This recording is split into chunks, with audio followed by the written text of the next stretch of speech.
The Survivor Specialists are back, and today we have episode number 3 of Winning Survivor, Guatemala to China. I am joined again by Wes from Once Upon an Island. We are here, and we're going to be talking about Danni Boatwright, Aras. I'm not going to even attempt. Yul Kwon, Earl Cole, and Todd Herzog, and those are going to be the 5 winners that we are going to talk about tonight. Todd Herzog, the winner of the EW bracket from Dalton Ross. So we'll be able to dive into that and talk about his longevity in the community, despite the fact that he only played one time, and it was a long, long time ago. So was this recent bracket? I have not seen this. You haven't seen this bracket? Oh, so Dalton you've Ross. Referenced it, and I keep meaning to ask you, but I keep forgetting at the same time. Well, now here you are. So Dalton Ross did at Entertainment Weekly did a bracket of all the Survivor winners during season 50, and it would just be head-to-head matchups every day. And they went through the bracket, and Todd Herzog won the bracket. It did just say we went live 10 seconds ago, so I think people might have missed your opening. Well, hopefully that's not true, because I did notice that as well. Sometimes it's a little delayed, but hopefully it means that we're going to be okay here. And all right. Anybody who did miss our opening, well, we did our best. Here we go. Five more winners. If you haven't checked out our other 2 episodes, make sure you do. We've talked about the first 10 winners in the history of the show. And now we're getting into, I almost want to call this, like, we haven't put a name to everything, but I almost want to call this like the domination era. And I know that, like, you might say Danni, you might say Aras. How does that really work? But when you look at how these people played, probably with the exception of Danni, they were either part of a dominant alliance or they just like absolutely dominated the game, and it almost felt like there was never a doubt that they were going to win. So yeah, I don't know if Aras through Parvati. That sounds correct. Yeah. Then obviously Bob ruins that, but then JT just kind of takes right back over, and you had Tom Westman there in season 10.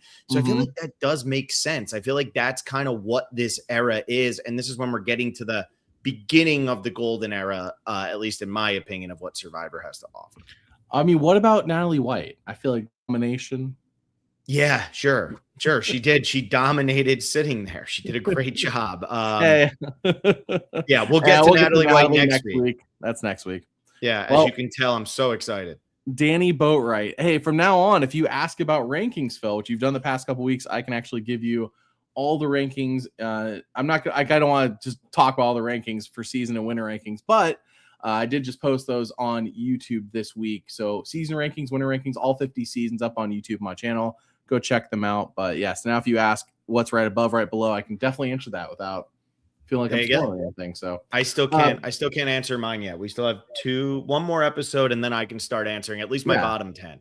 Yours is at the end of this month. That's when yours starts. Well, we're starting, and we're doing 5 episodes of 10, so it'll be like bottom 10, and then 41 or 40 to 31, and all that fun stuff. So yeah.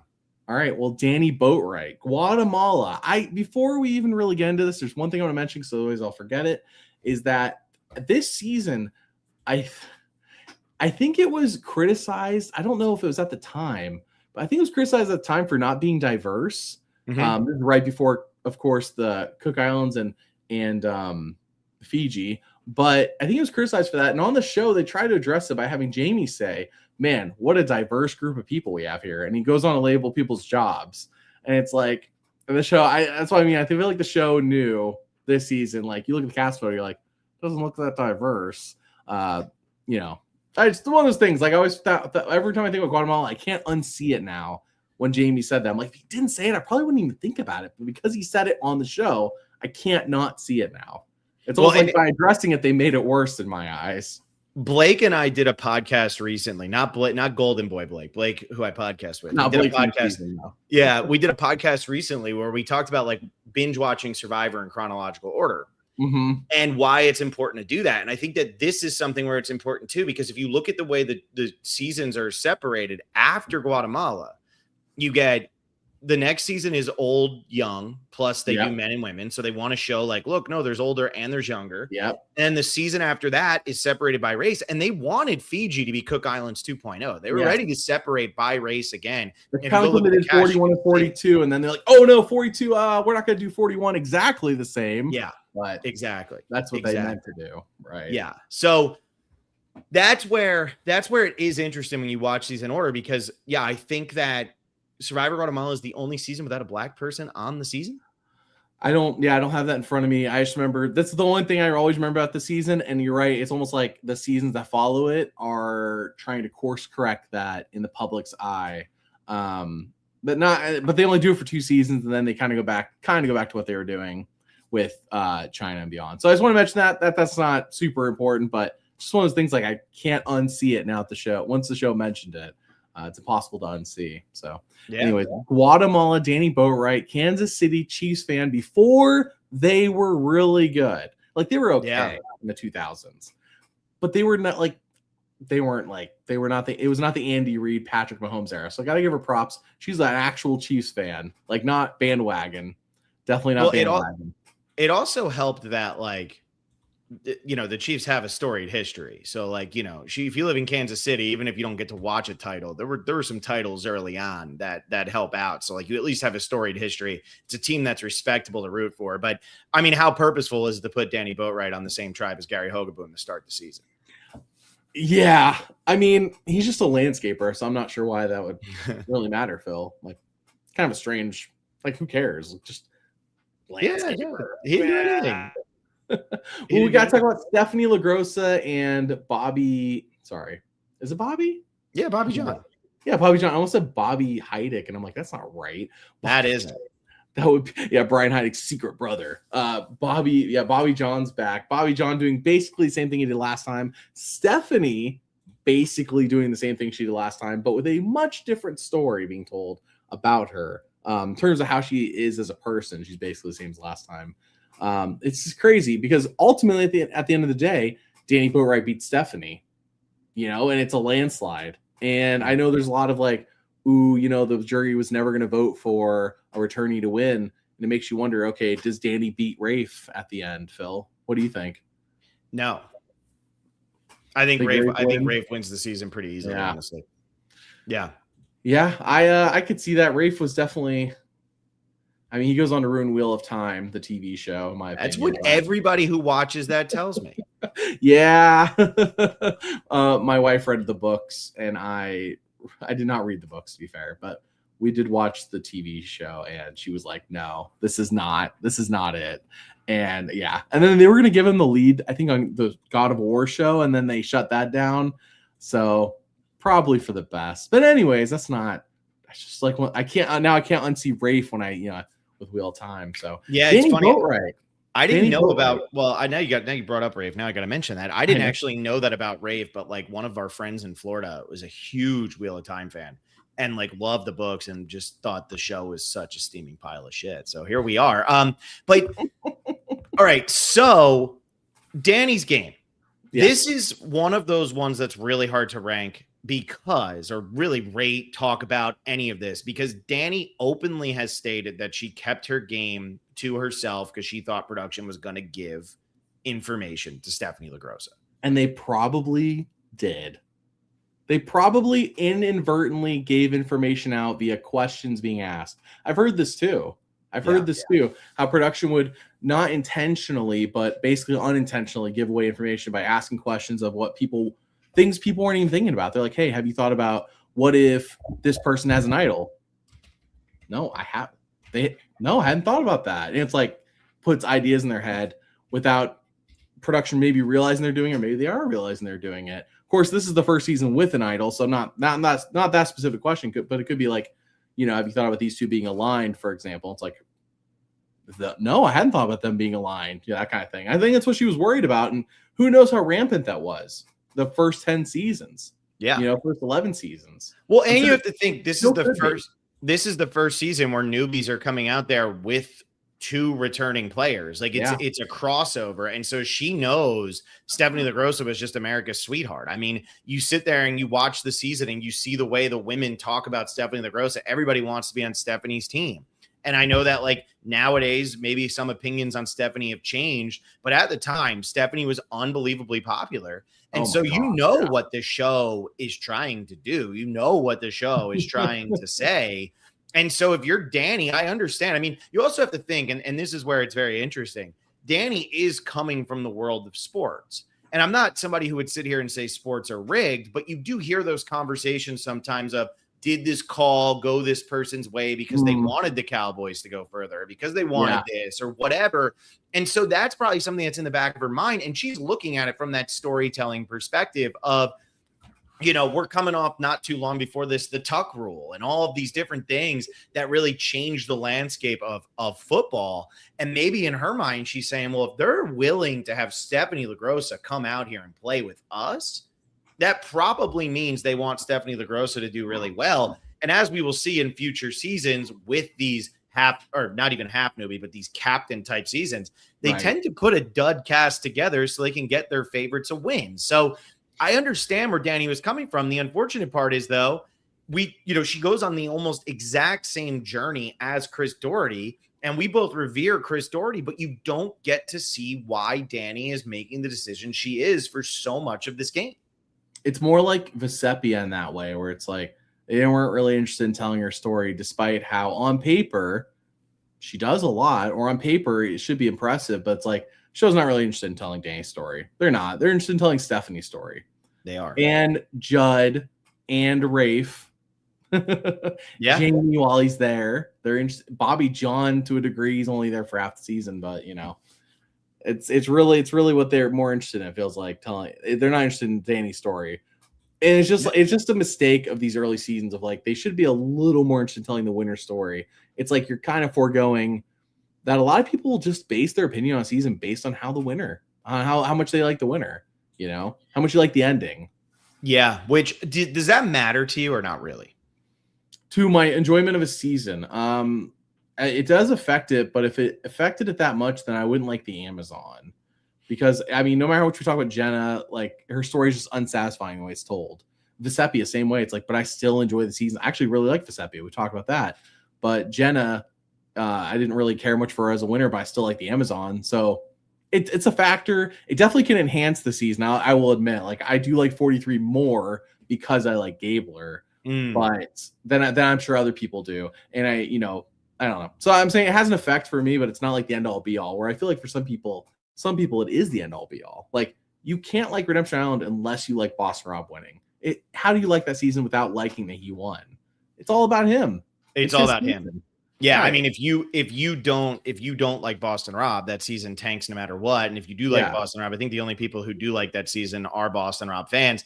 Daryl Seymour here in the chat saying the winner absolutely matters to me. Yeah. For me, I'm like 50-50. Like I think Chris winning bumps up Vanuatu, but I also think that like Danni winning this season probably hurts this season. I actually like Danni quite a bit. I know we've been a little down on Danni here to start this podcast, but I actually like Danni. I think Danni does everything she's supposed to do on this season. She gets in with the right people. She gets information. She knows how to spread it. She knows what she's supposed to be doing at all times, and she knows who everybody is aligned with. And, it's kind of this feeling of be the last person remaining from an alliance that gets wiped out. Because if you're the last person remaining, you have a chance to go all the way and win the game. You get overlooked. Yeah, exactly. Because now everybody wants to start eating each other and you start being used. And so we'll see that not be the impact on the next season. We talk about Panama because that alliance didn't want to ever start eating each other until it was all over. But on this season, it was different. So while I like Danni, I do think Guatemala is hurt by her winning because so much of the story is about Steph, but we had a better version of Steph the first time around. These characters all play so early in this phase of post All-Stars, but not close enough to the next returning player season. And again, they're overshadowed by Steph. They're overshadowed by Bobby John, which is disappointing. And so it's like Guatemala being that season where the only player who's ever returned is Danni, and it was for Winners at War. And we all thought nobody from Guatemala was ever going to come back and play again. I don't think it's because the cast is bad. I just think because it is unsatisfying to a lot of people, and people forget that this is actually a really good season of Survivor. Like, I think Guatemala is one of the most underrated seasons. I still put it in my 20s somewhere, but I think it's very underrated compared to how most people feel about it. Well, we're speaking about rankings, so really quick, where do you think Guatemala falls in the all 50 seasons by the fans? Where do you think 38? Ooh, actually a little higher, 33. I was close. And last year was 34, so that's about the spot it's been sitting at. Danni out of 50, where do you think she is? 40s. More specific. I mean, you're right. Just more Okay, specific. 44. 41. She's 41. So I feel like that's about the right spot based on her story. But yes, Danni, I got a couple things we got to mention with Danni. One is that I think she's the first person ever, this sounds right, to get an advantage and then win immunity because of the advantage. I think it's the first season with advantages, period. And it was sold at the auction. Really, the beginning of the end of the auction as we knew it was this advantage being sold to Danni. And they didn't even know it when they did it. Selling that advantage to Danni. And then she also was able to have a birthday party at the other camp, or was they came to their camp? What? Like what? It was allowed. It was And then Cook Islands, they showed up at the other camp, and it's like, but never again. Like I bet you in Fiji they couldn't boat over to the other island there. You know, like, let's go boat over to the edge of extinction, Phil, and go hang out with people from the edge of extinction because they're the jury. Wouldn't that be beneficial? By the way, that would be an insane thing to raft. I've been there. That is not an easy raftable. Like, you need a team of Aussies to do that in his prime, but still. Yeah. No, and what's funny with this season, again, this goes back to like the adventure element. And I think this is when this is the era where the adventure element disappeared. It goes away. This is the end of the adventure element of Survivor. And I would say it probably goes out in this season when they introduce the hidden immunity idol, because I think once the hidden immunity idol is introduced into the game becomes a totally different game. But they were willing to allow them to go and do these kinds of things where nowadays there's so much lockdown. I mean, Colby was talking about it. This was even in Heroes Villains. Like, we can't really explore anymore. And I know nowadays, you know, they always say it's such a big area that we can go find these idols. They are in a very restricted, it's like you're playing a video game and this is like a PS2 game and you just keep like walking and you're like trying to go away and you're like bouncing off an invisible wall. But in Guatemala, I mean, I don't know what the restrictions were, but that whole opening episode is all about the 12-hour hike or 24-hour hike, whatever wasn't 24 hours? It was 11 miles, I think. 11 miles. Yeah, it ends up being like 24 hours. It went overnight. Yeah, it went overnight. Just insane. I couldn't even, they couldn't do that nowadays. Logistically, they can't do that where they are.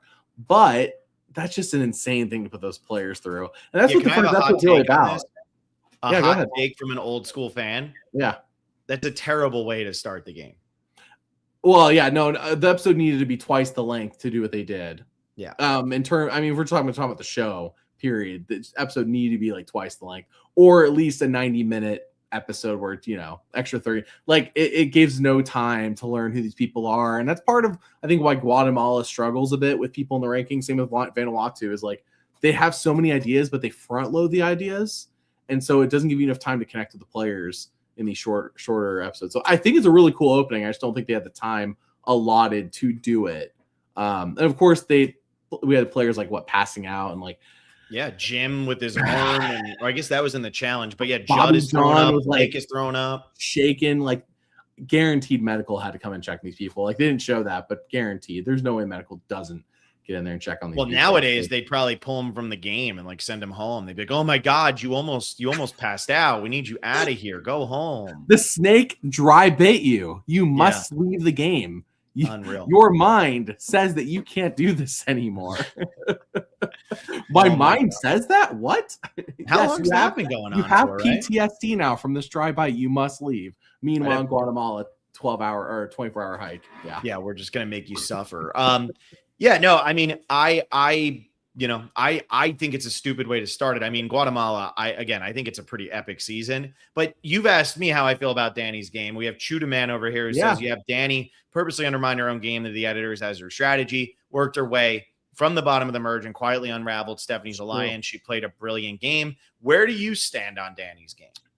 I find Danni's game and story to be, I know that the fans have her ranked at 41. That's probably about how I feel as well. Like, bottom 10 for me. It's just not, I don't know. I'm just not very emotionally invested in Danni's story.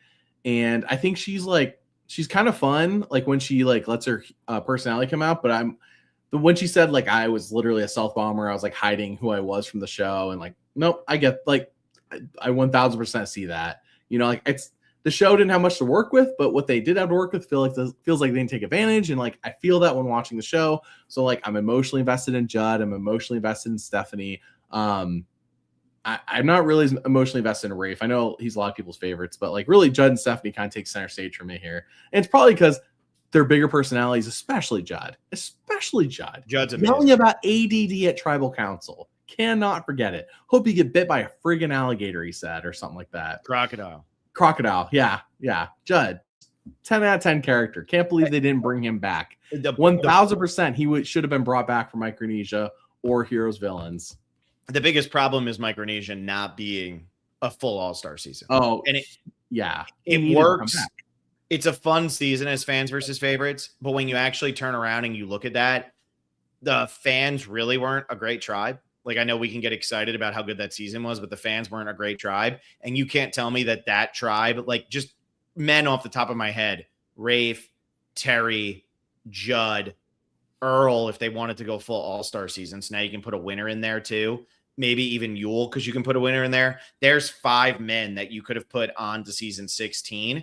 And who knows? I mean, from the women perspective, like there's plenty of people that you could have chosen from. So that's where I do think it was probably a mistake to go fans versus favorites. It just so happened that the gameplay on that season was so stellar. It ends up helping. But yeah, Judd not playing again is absolutely ridiculous. And he 100% should have been back there on that island at some point because he is such great TV. And Danni does a really good job. I feel like it's too late. It's way too late. He was never, no way. Whereas Sean from season 4, I think could be brought back and still work. Like, you know what I mean? Like some characters like feel like they're of their time. Judd was of his time. That was the time to bring him back. But Sean, I feel like transcends time. Agreed. I actually feel like Sean makes more sense now than he did maybe for bringing him back for an All-Stars or something. But yes, the thing with Danni here, and like to give credit and kind of talk about how she won this game, it very much was she played a great under the radar game.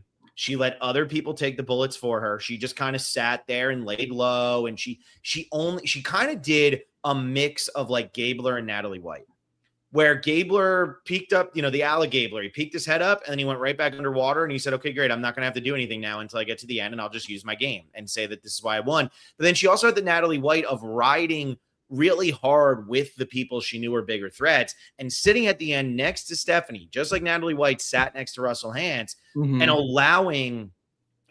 knowing that she can go to the end with Stephanie and having the confidence that she can beat her and demolishing her 6-1. So yeah, I think it's a very good game. I haven't said this yet. Danni is only 2 votes off of a perfect game. A stat that I know some people find controversial. I don't know why. It's just a stat. The show even, I think it was season 14, which we're going to talk about this episode, where Jeff says Earl played the first perfect game or something like that. Earl played a perfect game. Something along those lines, which is, he was wrong, but like, in a lot of people's minds, he was also right. Technically wrong, but emotionally correct. So like the perfect game, Danni Boatwright 2 votes off. She missed 1 at Final Tribal. And I guess somewhere along the line, she got 1 from somebody else. I'll have to look that up real quick who that was. It has to be is it when Jamie goes home? It's a good question. I'm looking right now on the wiki. I'll tell you. But anyways, I got to cover, Phil. What is Danni's best move of this season? What is her defining move? Danni's best move of this season. Man, I would probably say it was voting out Rafe. Like, I know that happens really late, and I know there are other moves that she makes prior to that, but I would say voting out Rafe is probably her best move because she loses there. And I think it showed like a cutthroat level to Danni where she just said, no, I don't like, if you're giving me the out on this, sucks to be you. Like, good. Okay, thanks. Like, because Rafe kind of tried to do that, and Rafe gets like all bitter at Final Tribal, and he's the one who votes for Stephanie. And it's like, yeah, but if you're gonna give her the out, absolutely take that out. We saw Vesepia do it with Nalia and totally screw over Kathy back in Marquesas. Look, if it can get you the win, do it. So I think bringing Stephanie is her best move. Yeah, winning that final immunity too, which clearly they did not plan it right, or they didn't tell them. They didn't. I don't think just didn't plan it right because like they should not have been able to put their back. What was it like? Their backs were to the wall, and so it ends up like benefiting that Danny's taller than Stephanie. That challenge. So it's just like, and then next season they didn't plan the next one right either, or they didn't think it through because Terry loses to Danielle, and it's like, well, had you guys thought about this? These would be adjusted based off size, which they do in Cook Islands, but then Modern Survivor, to my knowledge, doesn't adjust anything anymore based on size, with the exception of when they're lifting the weights. Well, and that's my biggest problem with Modern Survivor is they will adjust for people who are smaller, but they won't adjust for people who are like they adjust for people who are weaker, but don't adjust for people who are bigger. And I think that's super unfair because a challenge that David should be able to dominate, he's not getting the same type of advantage that somebody like D is or Savannah is getting in a challenge that they are supposed to dominate. Which I think I feel like, for example, when they're hanging on the poles, like it should be adjusted by. Yeah, if you're going to adjust some challenges, you should adjust all of them because why is it the ones that favor the strong people are the ones that are getting adjusted, but the ones that are favoring the smaller people aren't being adjusted? With the only exception, in my opinion, being, of course, team challenges. Like, that's just how that works. Team challenges are team challenges. But I agree. Anything that's individual, like we're holding a poll, and at the end of the poll is a thing that I don't want to drop. Everyone's poll should be sized. I know that, and I know that's extra money. Yeah. So either be unfair to everybody all the time, be fair to everybody all the time. But like, I'm with you. The whole like meeting in the middle, there's no meeting in the middle. It just ends up being unfair to some and too fair to others. So this season, though, Danny's best move, I'm with you. I think it is that. What's her worst move? What is the thing that's like, oh, that was a mistake, Danny? I mean, so the thing that was interesting about Danny's game is, and it was Lydia, by the way, who voted for Danny. Sorry, it was. It was at Final Four. Lydia, yes, voted for Danny. I think what's interesting about Danny's game is like early on, she's in really lopsided votes, and then she gets to the Brandon vote, and there's nothing she can do, and then she gets to the Bobby John vote, and she votes for Stephanie along with Bobby John. And you could maybe argue that was her worst move, like get off the sinking ship, throw a stray vote like Gary did, throw it at Cindy and just like see what happens. But to me, nothing stands out to me as like a bad move for her. And I'm not trying to get out of answering this, but like, is her worst move voting for Stephanie at Final 9 and like not starting to integrate herself then? Like, I don't know. Yeah, I mean, it's hard to say, like, on paper, how does Danny improve her game when she only misses Rafe's vote, who she was never going to get unless Rafe went pre-merge, which she didn't have the option to get rid of him pre-merge. And then, as far as I remember, and then Lydia votes for her. Well, of course, Lydia votes for her. Rafe and Stephanie are together, you know? Like, Lydia's not going to vote for Rafe and Stephanie. They're not voting against each other. So she's got to vote for the only person that she thinks they might vote for, which is Danny. So it's like, it's kind of like a rough spot. It's like, okay, how do you improve upon Danny's game in a way that gets her more jury votes? I don't know. And how do you get Lydia not to vote for her? You know, it's like, I guess you could have split up Rafe and Stephanie earlier, but like, I don't know. But then this is also what's funny is like when you sit here and you talk about close to a perfect game, that's why it's like, there's no real perfect way to rank winners because Danny's game isn't one of the best. And there's no doubt about that. And I mean, to be fair, we only have the edited show. We only have the story that the show wanted to tell us about these people, you know, with the limited amount of time that they had on air. We all know that, but it definitely affects how we feel about these winners and their stories. And I feel like the story, no matter what people say, the story ultimately will dictate a lot of how you feel about a winner. And the story here just wasn't interested in telling Danny's story. So I guess actually, Phil, the best way that Danny could improve her winning game would be to not hide anything and to let us in on all of her secrets. And that doesn't improve her game. In fact, based on her, that might actually ruin her game. But if she had done it and still won with the same number of votes and everything, we'd be more invested in her and like her more. Potentially. Daryl here says, I'll just say Danny letting Gary know that she knows who he is during a challenge, a dumb social move. I mean, that's fair. They end up on the same side anyway, so it doesn't really make Gary was so scared, though. Gary, like, I don't know. Like, Gary was so scared about and my thing with Danny's game as well, when I look at it and I try to like find something to nitpick or something to say bad about it, this was a season that once the merge hit did very much become like very old school of one side versus the other. there's nothing Danni could do at that point. And this is the worst version of the idol because it has to be played before the votes are even cast. So you couldn't even like do that and make sure that somebody you wanted to go home went home. Like then Bobby John just goes. There's nothing you can do. So I feel like Danni pretty much does everything she's supposed to. It's just not very flashy. It's not very exciting. She doesn't play the best social game. It really benefits her that she sits next to the right person at the end. And honestly, I think it helps her that Stephanie was playing for a second time because that was like a whole don't meet your heroes thing. Like I think a lot of people took things very personally with Steph because they felt like they knew Steph and they didn't. And honestly, they screwed. That's on them, not really on Steph. But yeah, I don't know what she could have done to improve, but I also rank her pretty low in my winner rankings when that time comes around. So I got to ask then, for the open era of Survivor, do you think they bring back this idol? Because they said all twists and advantages, and we know there's a couple twists they're never going to bring back. Cook Islands, obviously. But this is one. Could they do this for an episode? Like, or could they bring this one back for a season? Like a half-powered idol. It's really what this is. It's an immunity necklace. It's almost like an immunity necklace, but it's not, you know. This one sucks. I know it sucks, but I'm saying, do you think they bring it back? I'm aware. I think Survivor's never shied away from doing things that suck, okay? I just think that this isn't exciting enough to bring back. Like, this isn't flashy enough. It doesn't put enough of a twist on the game. It's like weakening something that they already like. And now that they have Billie Eilish Boomerang Idol and all these different things, like, I think we have a much better chance of seeing the Co-Wrong Idol than we do of ever seen. So Co-Wrong Idol is the best version of the idol. 100%. I cannot believe it hasn't been brought back in 18 seasons. That's insane. They got close with 41-42, but that was it. It's with all the twists and advantages that they're supposedly open to bringing back for the open era. I think this one could come back. It would be, think of it like a Ghost Island situation where you go to Ghost Island or whatever. I know they did it in other situations, but that's the one that comes to mind. And it's like, all right, you have this idol, the one from Guatemala, and they might even call it that, the one from Guatemala. If you want to risk it, though, you could get a normal idol. You know what I mean? Like you start with this. If you want to risk it, you can get a normal idol, and then you get a boomerang or whatever. I don't know what they would. I like that. I think that's a really fun version. I think this is a good starting advantage, and you could risk for more.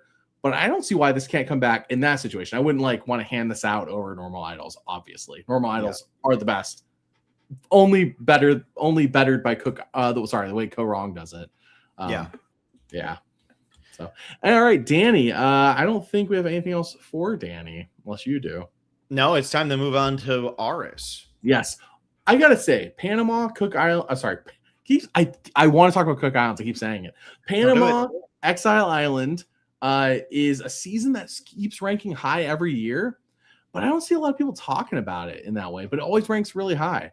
And I gotta say, if I know some people don't watch the recap episodes. This is a season that has a good recap episode because there's a lot of scenes that they don't show you in the show. Like some of the recap episodes, the earlier ones, like just showing you stuff you already saw. It's like, why am I watching this? But this is a season where they show you a bunch of stuff that they just cut from. It's like an early recap episode too, so it's all pre-merge stuff. So AK when chaos is happening, at the it's not post-merge, it's pre-merge chaos that they cut out of the show. So that's good to know. I mean, just want to throw out there. This is one of the better recap episodes to watch is from this season, for those wondering. Yeah. No, you've been the king of throwing this information. Which is on Paramount Plus. Yeah. It's not like a DVD thing. It's on Paramount. The recap episodes are Paramount Plus.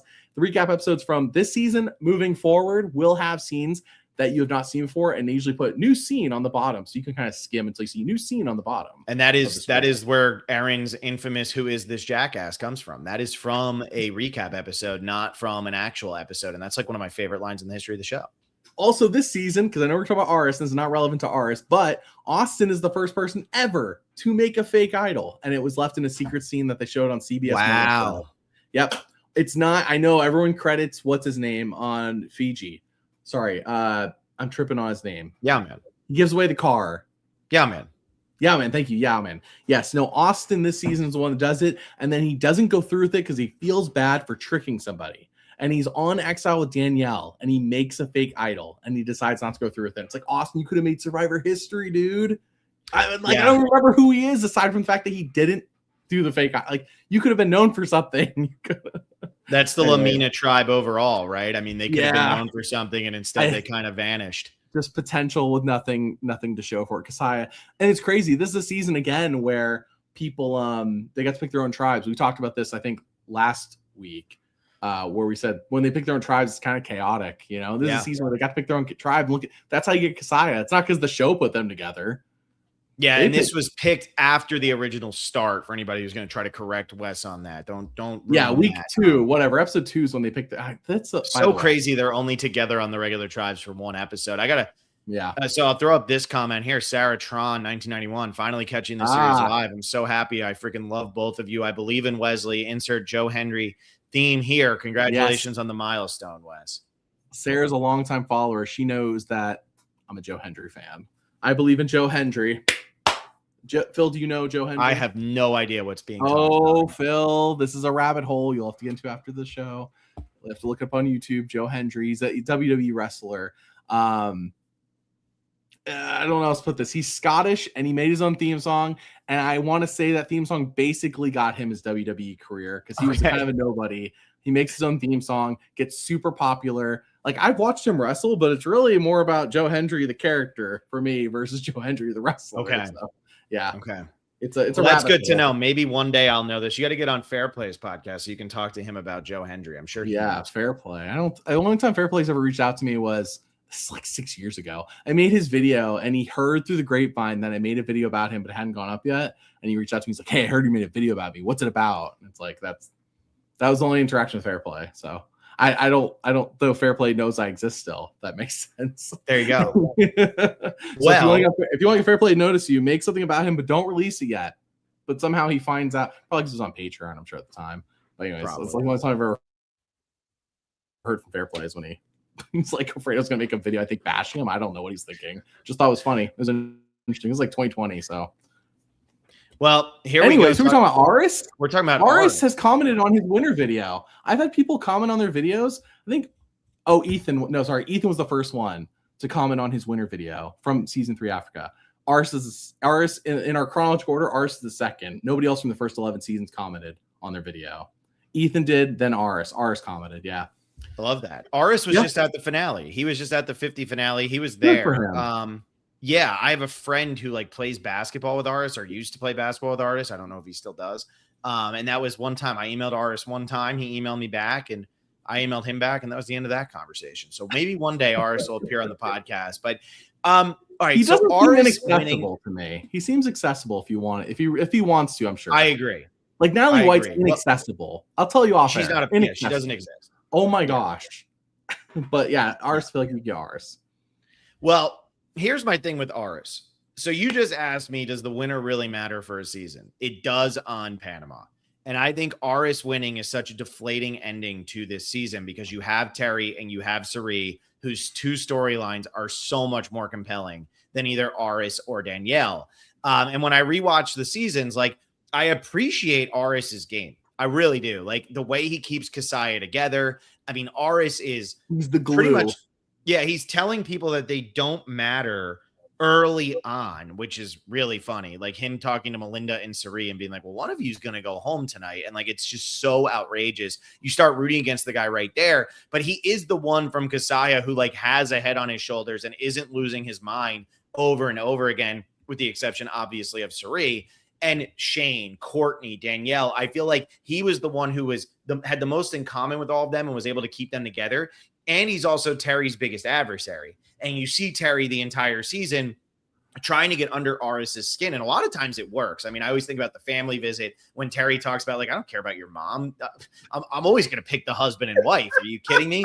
I love that so much because he's clearly just getting under Aras's skin and it is working.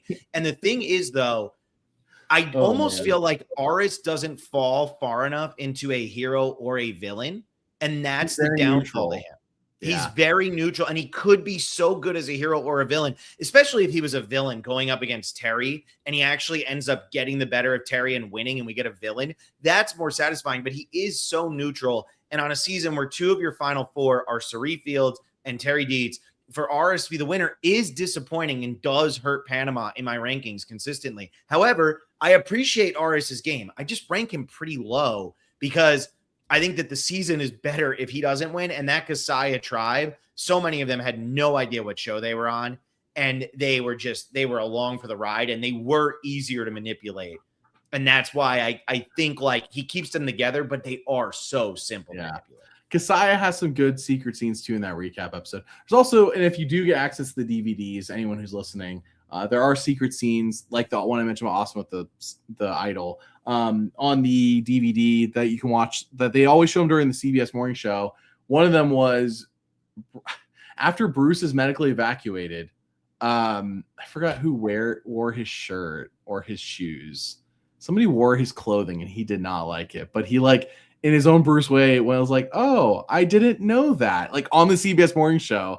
And it's like, you clearly tell he just found out for the first time and he's like super annoyed by it. It's like those little things that like, it's not worth like making a video about, but like I'll insert it into something if I'm like, here's a place for it. But like, it's those little things. If you appreciate this season, it's like it's those kind of things you'll like, it adds more layers. Like everybody knows about the cocaine or whatever that Shane found on the beach. Like, yeah, too bad there's no footage of that one. I'm not sure how that make TV, like how they would put that in their show for the age range they're going for on network TV at the time. But yeah, this season though, Aras, where do you think he falls in the rankings as a winner?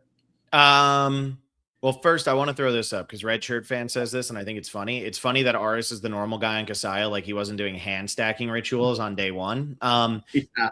Based on doing hand stacking rituals and being on this season and everything, I mean, if you're saying Panama ranks pretty high, then that probably means he ranks a little bit higher than he should. So I'll say high 20s. Aras is 36th. Okay. Out of 50. And the season itself, though, is high. Where do you think it falls? I mean, like high from what I think it should be. 20? 11. Okay, that's 11. insane. That is insane. I agree. Last year was 15, but it's always been between like 15. A lot of people, Phil, put it as their favorite season, which boosts its ranking. And we have two people on our podcast. Alexa, that's her favorite season, and Blake, that's one of his favorite seasons, like top 5. And I get it. If you like seasons with a lot of drama, like it's not about the gameplay as much as about the drama and the characters. This is a season, and it baffles me that this season gets so high, but then seasons like Worlds Apart, which is to me is again more about character and messiness, and it's like that one gets ranked lower. And I like Shane's a bully. It's just not portrayed the same way that Will is portrayed as a bully. If that makes sense, it's all about the betrayal. Oh, Shane's and at least Courtney's more likable than Shireen. This is true. Hey, she doesn't live in a crappy apartment. Okay. That is true. No, Shireen was she was a millionaire by whatever age, and she wanted that to be her secret, which was really her way of just wanting to brag to everybody that she was a millionaire. She wanted to drop that bomb, and it kind of made her less likable. But thankfully, it was at the end of the season when she said that. But yeah, so this season, Aras, he starts off on the Young Men's Tribe, which wins their one immunity challenge, and then Kasaya is formed, and he is the glue of Kasaya. And I'm with you. He doesn't start off very likable. He just gets better probably because he's surrounded by so many insane people, whereas if he was on the other tribe, he probably would have fit right in with Lamina.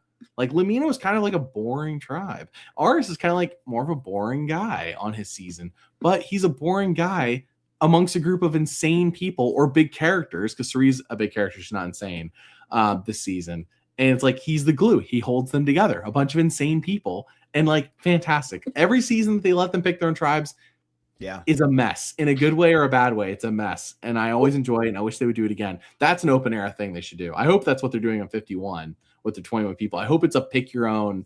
It's probably just gonna be draw buffs out of a stupid thing. I hope not. I totally agree with you. I want them for sure. Hope 21st person is voted off, and we pick our own tribes. Oh, that would be fantastic. No, see, I want them to do exactly what they did to Sylvia and exactly what they do to Bruce on this season, which is like, oh, you're the odd person out. Go to exile. See you in a little bit. You join the next tribe. Because that's the other thing that's very interesting about this season is the super idol.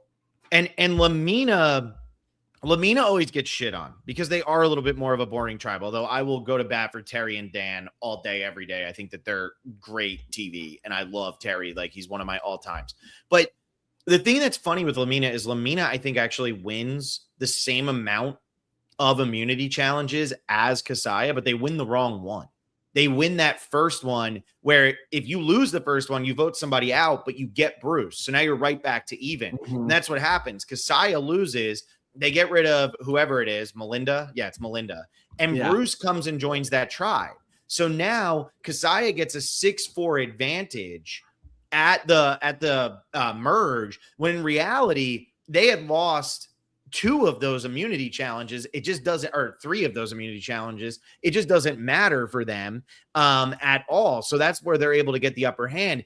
What's crazy about the Kasaya Alliance, though, and I think why people love it so much, they're all so insane, but they might be one of the most loyal alliances in the history of the show. They really were. They used to turn on each other at any reason. Well, Shane would go to your apartment and deal with you if you were going to. That is also true. You were under threat of Shane, who seemed legitimately insane this season. Aras, though, specifically, of course, he held together. He was a big part of the glue of keeping his alliance together, because I don't think Suri keeps this alliance together. Mm-hmm. I think I've seen enough of Suri on TV to know that Suri is not the glue to any alliance. Suri's an alliance member who will eventually do her own thing, but she's not the glue.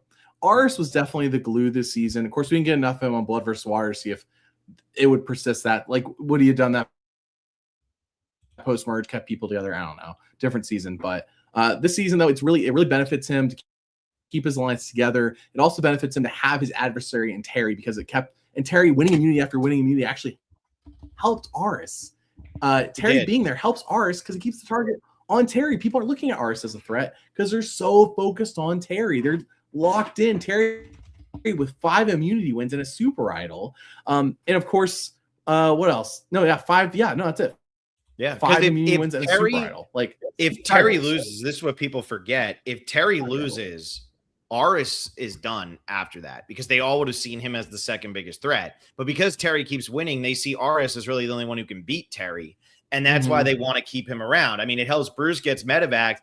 Aras is supposed to go, and this is always where his worst move is at Final 6. When Terry and Courtney want to vote Aras, and Danielle seems like she's in on it, and it's Suri pulling off the expert 3-2-1 vote that everybody talks about all the time here. Aras is toast there. And it's kind of like with Jeremy with the whole Kimmy thing, where people love Jeremy's game. And I think Jeremy is a very good Survivor player. Like, don't get me wrong, but he goes home at Final 6 if Spencer and Tasha don't tell him to play that idol. Like, he was not willing to do it because he didn't think that Kimmy would turn on him.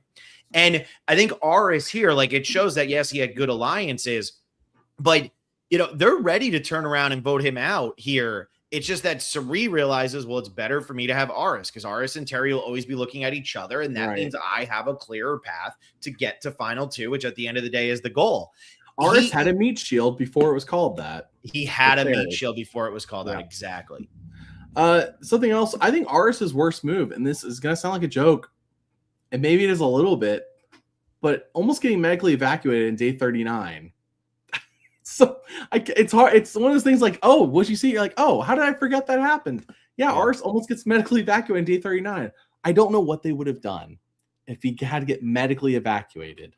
And I don't mean like, oh, you know, like maybe we should just go tribal. Like, no, I mean, like, what if he had to go get surgery done? What would they have done? Delayed final tribal till a different day?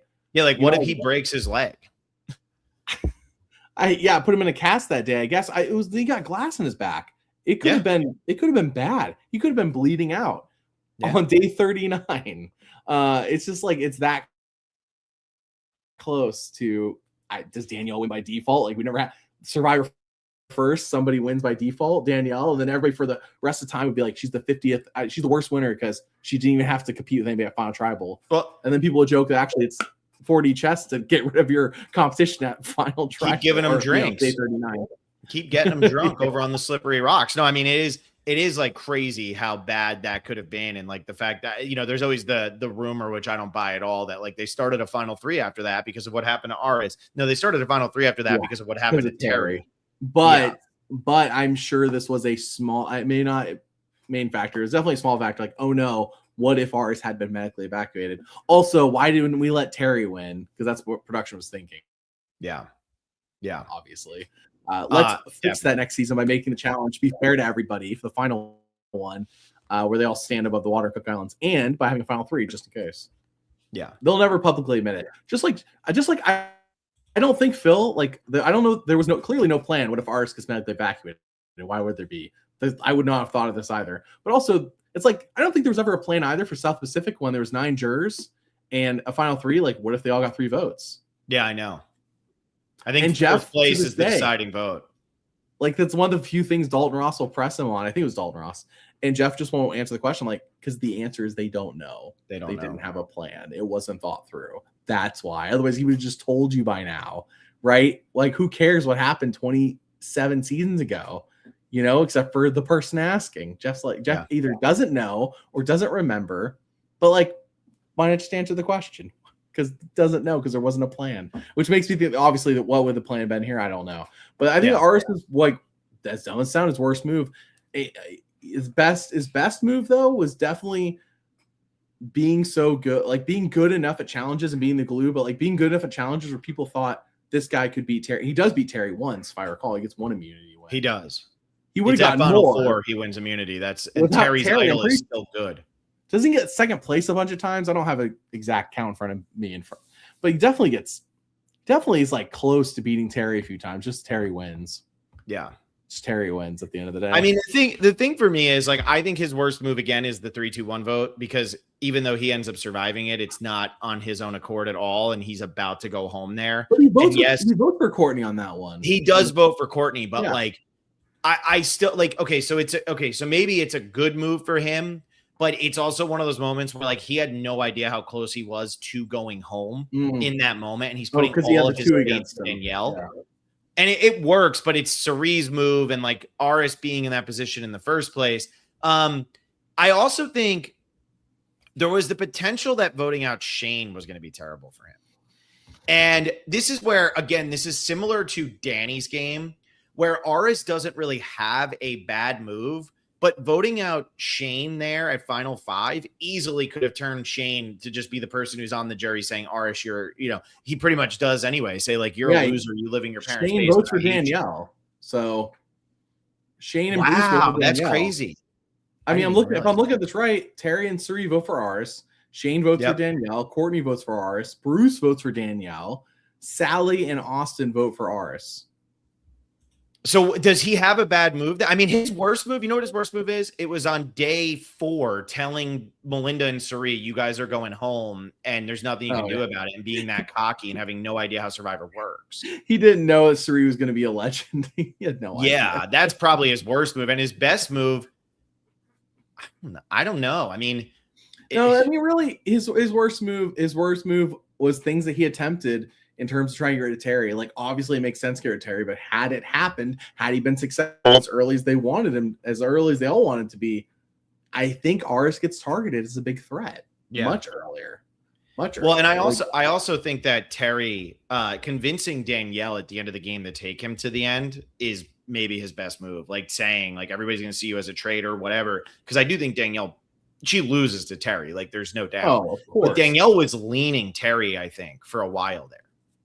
Yeah, Aras makes a lot of good moves, but there's definitely some dumb moves. It's like, unlike Danny, where it's like, it's hard to define what her worst move is. Aras has a lot of little worst moves, a lot of little bad moves, but it's covered up by luck, of course, as always, with every winner being on his side. And it definitely earned his win. Let's not say like he lucked into his win. He didn't stumble into it. Oops, how did I end up at Final 2? This season, though, has the only season I think that has a cliffhanger with Cirie's fire making against Danielle. Mm-hmm. Crazy. Yeah, well, that and Erica in season 41. Will she hit the hourglass? I wonder. Thank you, Phil. I try to forget. So Aras's game, have we ever seen another game win like Aras's? And do you think we'll ever see another win like Aras's again? Like, is Kenzie close to Aras? I believe it or not, if we're talking about gameplay, I believe Richard Hatch is close to Aras because he was the glue of his alliance. Like, his alliance had Rudy, Sue, and Kelly. Not exactly a stable bunch. Rudy didn't even really want to be in the alliance. He's only really there, I think, because Richard is there. Sue and Kelly eventually don't get along, and Kelly every other episode's flipping on her own alliance. Yeah. It's really Richard holding the alliance together. And while Richard had more character, Richard definitely had more charisma than Aras. But if we're talking gameplay, I feel like Aras's gameplay is actually similar to Hatch's. The fact of the matter is that the difference is, though, is that, like, I don't think there's ever a situation where, like, oh, Hatch is the biggest threat, because people weren't thinking like that season. Whereas Aras this season, I think he would have been targeted if Terry had gone. Hatch's opponent was all of Pagong. It wasn't one specific player. It was just Pagong. Just go to Pagong. So if I had to compare gameplay, it's probably the person prior to Aras, I think of past Aras. Who are you saying? I think Kenzie. Because Kenzie's on that absolutely crazy tribe. She's the most normal person maybe on that entire season, on a season full of just like chaotic personalities. What about Banu though? I feel like Banu's kind of the glue of their tribe. Yeah, for sure. Banu, the guy that Jeff ripped into us in his podcast saying, if you don't like Banu, you need to look at yourself as a person. Yeah. I was like, yes, all right. I'm the problem. I look at myself often in the mirror then, Jeff. I don't know what you Why don't I like Banu? It's a problem with you, not with the fact that they put Banu on. They should have brought him back for 50 if they really thought that. That's what I think. Yeah, well, they didn't think that. That's the thing. I feel like Kenzie is somebody who's a comparison, and I do think Aras plays the type of game that can win again, which is being a person who is absolutely. Aras could come back and win again. But I'm also like Aras could win again, but I think like players, Aras, for as low as I would rank him in my Twitter rankings, I think that his game play is a type of game to potentially emulate in the future. Yeah. Aras is definitely a game you can emulate. The one game I've always put in my mind, like if I was to emulate a game to try to win, I don't care about what it comes across on TV, is Jeremy Collins in Cambodia. That to me is like blueprint how to win the game is Jeremy Collins. Like somehow the man looks like a physical threat, and yet nobody's really, and he still goes on to clean sweep the jury. So Jeremy Collins to me is the blueprint, but there are definitely a lot of winners who I think could be emulated. Aras is one of them. And I also think Aras could win again. It would have to be the right season. Like Winners at War, I think would have been a season. Blood versus Water wasn't. The old schoolers were outnumbered, and even though it wasn't portrayed on the show that way, you talk to them afterwards. And it's like, I remember Ethan specifically was like, the old school was being targeted. Whether the show was telling you that or not, that's what was happening. Yeah. And then what the merge of Winners at War, they're like, oh, how did this happen? Yeah. Like, let's all play dumb. Oh, what are the odds that every old schooler's out and none of the new schoolers, except for Natalie Anderson. Yeah. Yeah. No, I hear that. And Aras, I actually enjoy Aras more on Blood versus Water than I do on this season. He has more character that season. He does. I like Aras. So Aras, best move we said was basically being the glue to his tribe. Worst move was, honestly, trying to get rid of Terry. But at the same time, like if he didn't try to get rid of Terry, people are like, what are we doing with Aras here? We got to get rid of him. He's kind of in a a win-lose, whatever you want to look at it. Like he had to look like he was trying to get rid of Terry. I think he was trying to get rid of Terry. By being the opponent to Terry, it benefited him a lot. It's kind of like Sandra having an opponent with Fair Play, or later on with Russell. Having an opponent that people see and you conquering the opponent is a good look.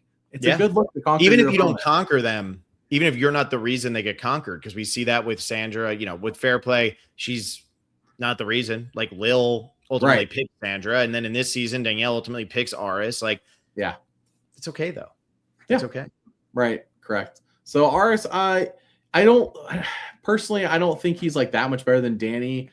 But he has a story. I think it's easier to follow than Danny's, which I think benefits him in terms of like there's a very clear line of who is who and what is what and what the story of Aras is. Whereas the story of Danny's kind of like, but Aras is more, it's more clear, and I think it does benefit him as a winner.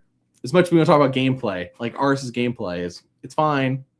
But the gameplay starts to change. That's why I kind of said with Aras and Danni, it was weird. But Aras is part of one of the most dominant alliances of all time. Danni, like you said, she's 2 votes away from a perfect game. Oh, we haven't even talked about that for Aras. Aras is what, 6 votes away? Oh my gosh, no, he's not 11. Wow, he had 9 votes against him during the season, and he misses out on 2 at Final Tribal. But I don't think votes every time from Lamina, right? Every time he can, right? At least. Yeah, they're all constantly targeting him at tribals where they know he's not going. So it's funny because in their mind he was the biggest target, which just goes to show if all of Lamina had been removed, had they been pagonged, Aras was probably next to go because he was already seen that way. But and also the jury's basically telling everybody like, hey, we see Aras as the biggest threat. We see him as the one we think is going to win. And I think Suri would have clocked that if Terry was gone. Like I think Suri would have led the charge in getting rid of Aras if Terry was gone. And I also think, though, the thing that really helps with Suri is Suri knew she could beat anybody. so Sari towards the end is teaming up with Aras, saying, I want to go to the end with Aras. Aras, please take me to the end. Mhm. And she's trying to position herself that way because Sari could pretty much, I think she beats everybody on this season. The thing for Aras was he beats everybody on the season other than Sari and Terry. So he was aligned with the right people to be aligned with. But did everybody else realize that Aras was the person that they were going to lose to? Yeah. I don't think they did. I think they were all delusional enough that they thought they could beat Aras. Shoot, we're an hour in. We've only talked about 2 of our 5 winners. That's all right. We got like 20 minutes on the rest. And don't worry, the next 3 are the quick ones. No, they're not. We screwed this up, huh? Yeah, we definitely spent more time on the winners I thought we would not spend as much time on. So that's ours. Let's move on to Yule, Cook Islands. Of course, out of all the twists and advantages they're bringing back in the open air, they're definitely not bringing back this one, but it makes for one of the best seasons. And Les Moonves does defend the twist at the time. Of course, he's not the CBS anymore, but at the time when he defended it, saying, "Look how it worked out really well." And I agree, the season's fantastic. I think I'm glad they did it. I'm glad. I know they lost sponsors and they won't admit to that, but I'm glad they did it because what a fantastic season, and it does provide us with a winner that we've never really seen since or before. I don't know if I have another Yule. There's no second Yule. Yule is Yule. It might be Earl. Yeah. Can I gotta jump in on you here. Okay. So we're doing the the Every Season Matters over on Patreon. Yes. Watching every season in order. Through the first 33 seasons of Survivor, this is for me the most disappointing rewatch, and it's not close. Really? Cook Islands? Oh my God. I don't know not that I hate it. I used to revere this season. I used to think that this season was like excellent. And on this latest rewatch, I've literally gotten to the point where I think that this season has disastrous elements to it. And the cast, it's too many people. They ignore like 90% of them. Yes, we have 4 of our biggest stars in the history of the show, but that's because you ignore everybody else. I think that the I-2-4 storyline is great, but they forgot that you actually need like opposition to that storyline that's fun to watch along with. I think that Exile Island is a total bust on this season. It's a beautiful Exile Island, though. I gotta say, it's beautiful, but they don't even go there most of the time. Visually, this one, and I really love the one in Fiji, the way it looks. Though I know they had snakes there. I know we're talking about that's next season. Yeah, but like visually, I want to jump in. Like this one is a beautiful Exile. It's worthless after 2 episodes, kind of like the last season's, which was ugly, but worthless after what 3 or 4. Like they should have planted another idol. I guess no 2 super idols. Sorry, they should have planted. We didn't need 2 super idol. I mean, what would you do if they hit? So my thing with the super idol is too, it leads to one really great moment of gameplay, but I actually think in the post merge this season gets pretty boring. After I-2-4 take over, like once Yule does the whole conversation with Penner where he says, "Look, I have this," and Penner's like, "Well, I guess I have to jump ship." After that moment, to me, it just flutters. I think that Parvati doesn't do anything on this season, and I know that that's going to hurt people's feelings. But like, a nobody this season. She's a nobody this season. Really, other than like Yule, Ozzy, Penner, and Candace, this cast does not hit. What about Billy? That's why I dropped this cast a lot. I mean, Cowboy hits, but Cowboy goes out so damn. Cowboy's fantastic. Yeah, Cowboy's all 6 episodes. How much he does not care about political correctness while everyone else like, "Hey, Cowboy, we're trying to look good to America." Cowboy's like, "What? This is funny." It's like, yeah. Cowboy. The amount of racist jokes that man makes is unbelievable. But also he's like fixing peace, like doing like what the thing is to the people's head, and he like, "My headache's gone. I have this ridiculous looking, thumbprint." Can you name the person who says that? Oh, I can see his face. He's on the same tribe as Cowboy starting off. I cannot name him. He's on the jury, I think, too. That is the problem with this season. I'm not arguing with your point about 80% of people being characters I don't remember. No argument there. And I also think that it's unfair that the jury, not all of them actually lived with everybody. Yeah. So I think Ozzy gets a vote or 2, or him and Yule both get a vote from somebody that neither of them ever lived with in a camp. And this is the first season they do that. Fair. Yep. Because even in Thailand, Aaron never is technically on a tribe of people because they think they merged. Aaron is with them. They all get to interact with each other, not in a challenge. And I think that's important. Yeah. And that doesn't happen this season with all the entire jury. No. And so where do we stand? So Yule, obviously, he gets the super idol. He's able to take the I-24 all the way to the end. He beats Ozzy, who at the time, I mean, Ozzy might be like one of the best runner-ups in the history of the show. His game on this season, he very close to being voted out a lot, but winning all of the immunities, getting one vote away. Mm-hmm.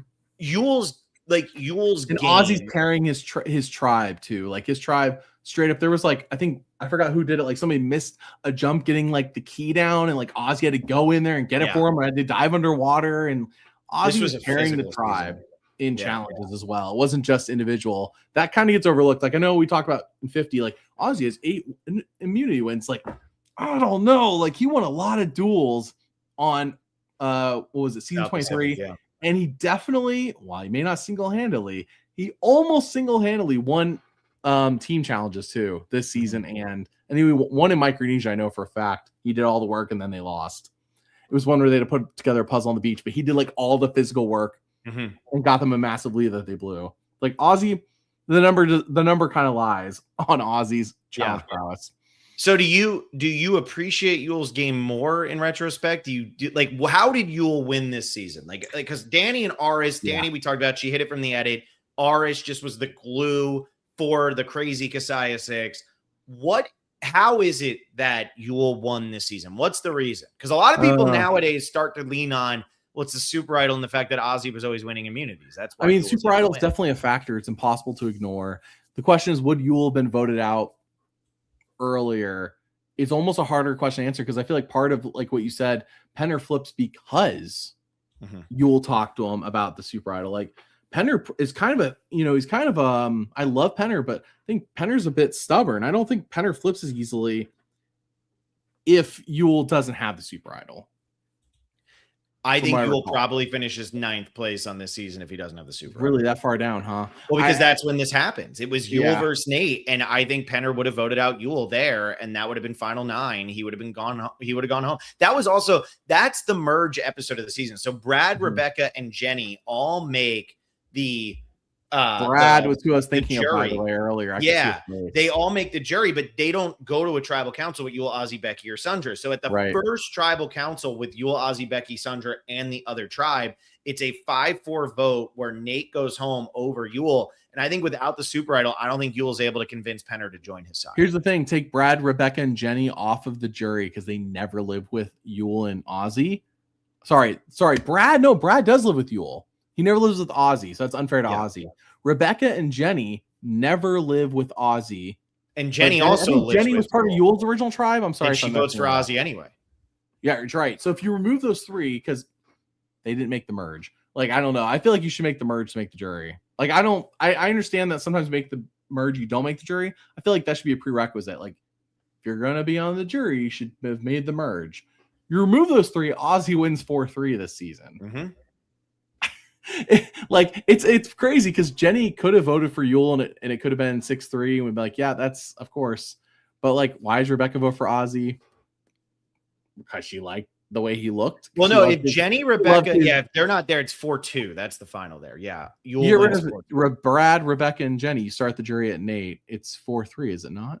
No, 4-2. Yule wins. Oh, my bad. Yule still wins. Sorry, I got mixed up. I was looking at. Yeah, you were looking at it. You were looking at it reversed. Because Ozzy gets 2 votes from people he never lived with based off of what they saw of him at Tribal and at Challenges, basically, because what else do they have to go off? And what people tell them, I assume. Yeah. There's no Ponderosa videos this season, which is a bit unfortunate. This would have been a good season for them.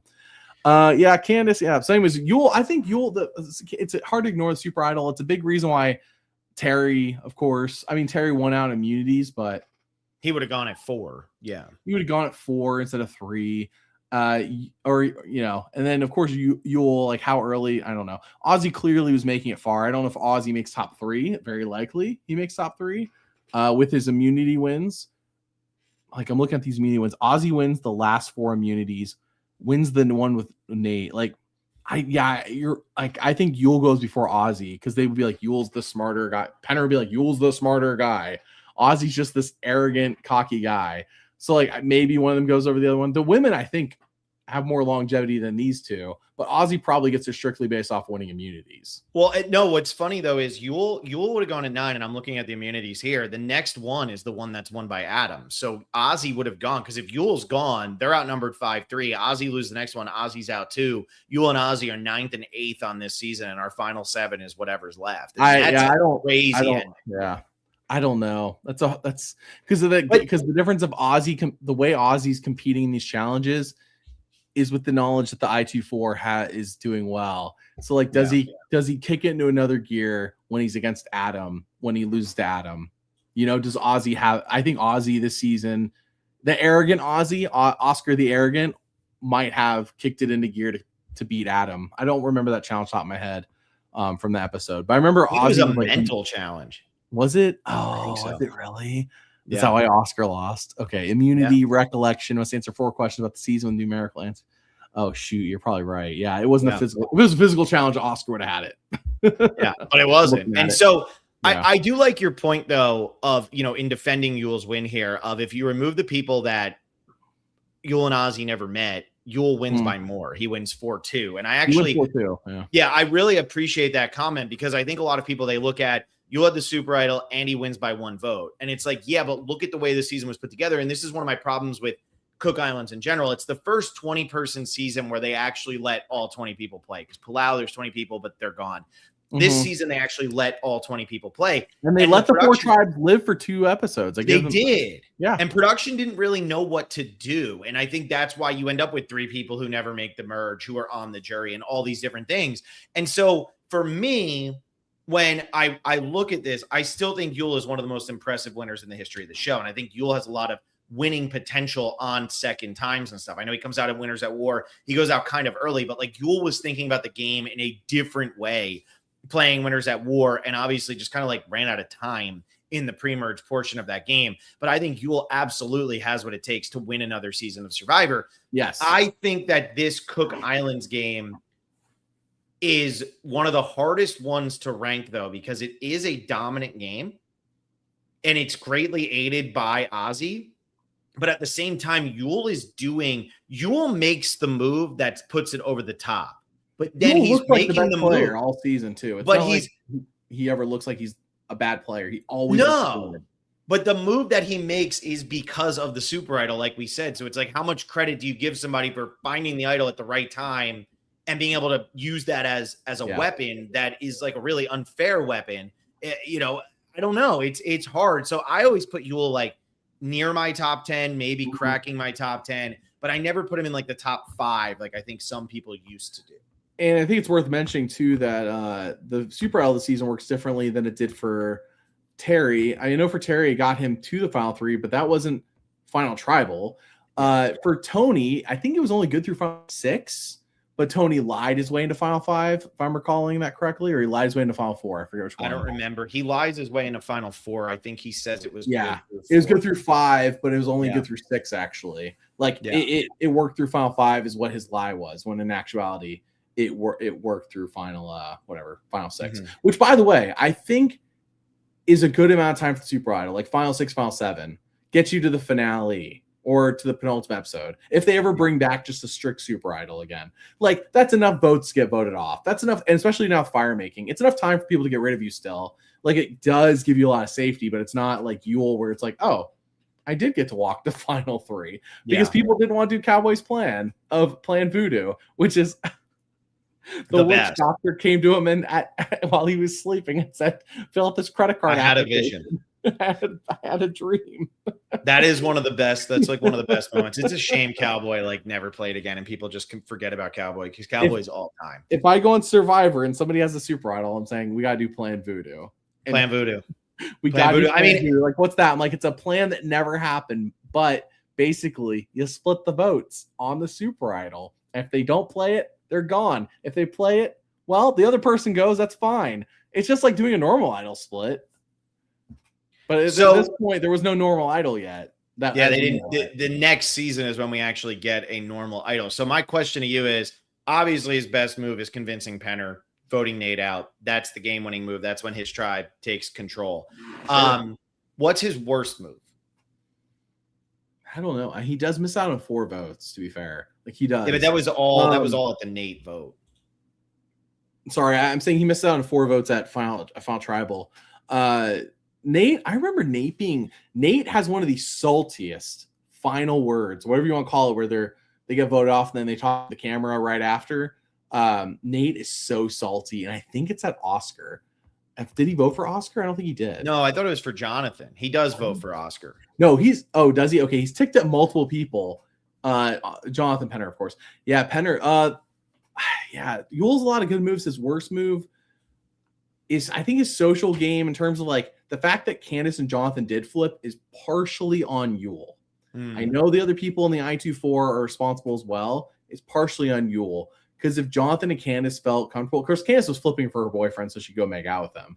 But Penner could have stayed with the I-24, and he didn't feel comfortable enough with staying with them. And there were some thoughts that it was just the original Raro getting back together and wanting to be the Final Four, the White Tribe. Yeah. I don't know if that was said in the season, but if you look at it on paper, you're like, oh, they just came back the original tribe together. Adam, Candace, Jonathan Penner, and Parvati.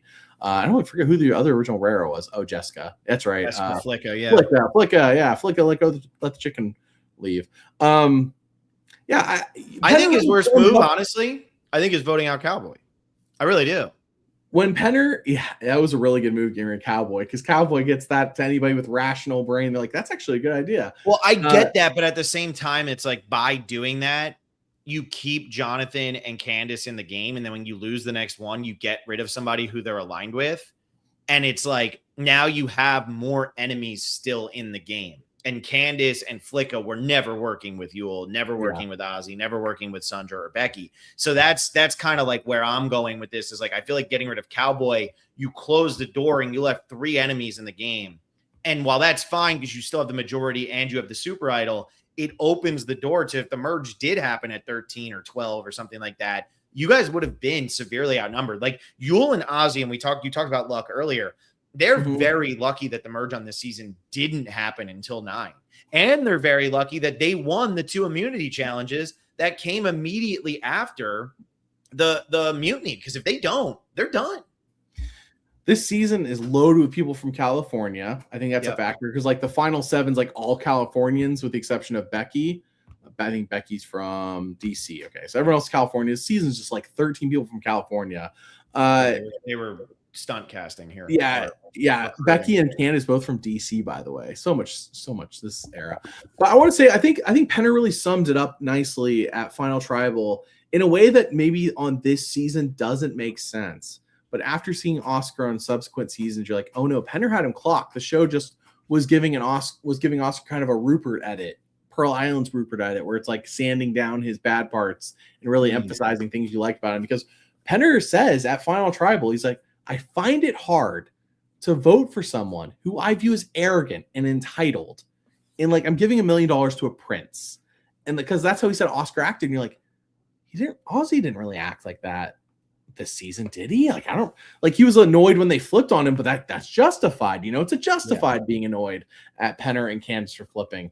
But then you see Ozzy on other seasons and you're like, oh, no, Penner saw something the show didn't portray, which is that Ozzy is arrogant and entitled up until 50, where I think on 58 we all saw that he was much better. In my opinion, he was not. He was matured, basically. He's matured as a person, which is nice. It's a nice change to see. But this season, when Penner says that, and like doesn't really click on this season, but with subsequent seasons, like, okay, no, that's why I think Yule won. Yule was a very level-headed person. He wasn't emotionally reacting to people, which I mean, Oscar in some way though, he did click. I'm sorry, I keep saying Oscar because he called himself Oscar in 50, and I can't get. You are calling him Oscar nonstop, and it is crazy. We've lost everybody listening is like, we're out on this podcast. We're out on Wes. We're out on the specialist. That's his name, though. That's his real name. It's his birth name. We don't have time for that. Nobody calls me Benjamin, not even my mother. Yeah. Sorry, Ozzy. He called himself Oscar on 50, and I haven't got it out of my head since. Ozzy, though. But then Ozzy gives a story about how story of his dad. Now he feels abandoned by his dad, and it's like hard not to feel for Ozzy, you know, like, does that flip somebody on this jury? Possibly. So it's like Yule's worst move is hard to pinpoint for me, because I feel like he was constantly doing the right thing all the time. And I think the fans agreed, because they ranked him number 4 out of all 50 winners. Yeah, Fans really like Yule. I'm not saying this to be negative. I feel like that's an old school take. And I'm an old school guy. I think Yule used to be considered like a guaranteed top 5 to top 10 winner. I think since Winners at War, and I don't really try to rank, I don't rank people based on their non-winning games. I'm trying to rank them based on their winning game and what they were up against and all the different things. I think those since Winners at War, his popularity has died down a little bit because people talk a little bit more frequently about the Super Idol, and Yule is like a little bit more, because he played a second time, the aura and mystery and mystique, or whatever you want to call it, of Yule kind of goes away a little bit. And it becomes more of, okay, this guy isn't the trendy hipster pick for best winner ever. He's now somebody who we've seen again and whatever. And I think he has dropped a little bit, but I'm not surprised to hear he's at 4 in the type of ranking that you're doing.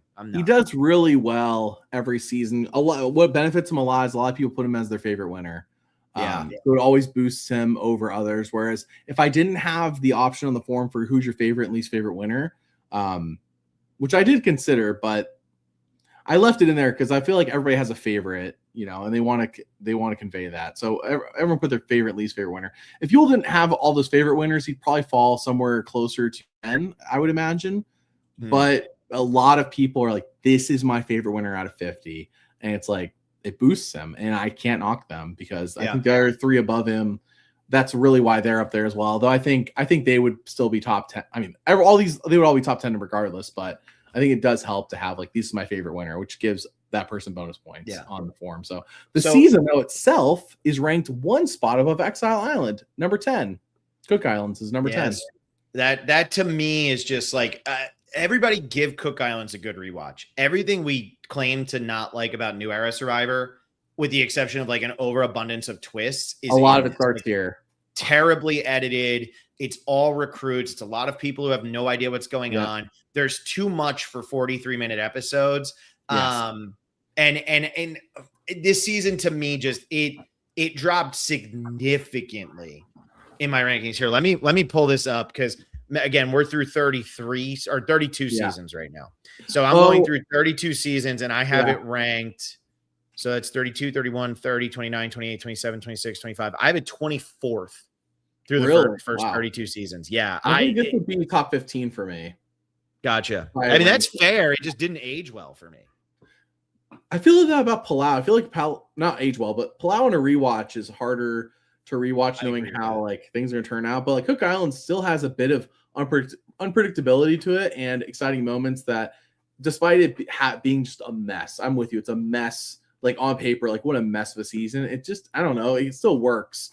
And credit to the storytellers, credit to whoever produced the season, because they made it work. When in reality, I feel like they almost did put like extra effort in, Phil, because of the controversy of the race was like, well, we're going to make sure they people were also like this very season. lucky though that their final 4 was not all white people. Was not all white people, because if Yule and Ozzy go out at 9 and 8 because Yule's not able to convince Penner with that idol, which, if it wasn't for the Super Idol, they wouldn't have been able to. Your final 5 on that season is Adam, Parvati, Candace, Nate, and Penner.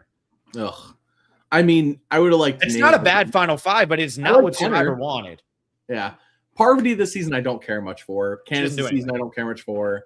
Candace, what a hero she is. Candace is actually funny on this season because of the whole like just like horny, I want to hook up with Adam thing. Like that's really funny. And then it's also Billy wants to hook up with her. And then when you see her husband, John Cody, in future seasons, you're like, yeah, of course, that's been her type her entire life, because he's just like he's like a slightly better looking, more successful version of Adam. Yeah, a more mature version of Adam too. For sure. Yes. But I like when Adam gets mad in this season. He looks like Captain Quark. That's what I always say. If you ever played the Ratchet and Clank games, he looks like Captain Quark. So Yule is 9 votes off a perfect game. Of course, missing out 4 votes of Final Tribal. But along the way, he did garner 5 votes against him, despite having Super Idol. Just giving credence, I think that's the right word for what you were saying, where it's like people would have targeted Yule. Yule got some votes against him. It wasn't like he wasn't flawless. It wasn't like Yule only missed out on votes of Final Tribal, which we will see some people get no votes all game, but then Final Tribals where they miss. Not the case for Yule. Yule got some votes against him along the way.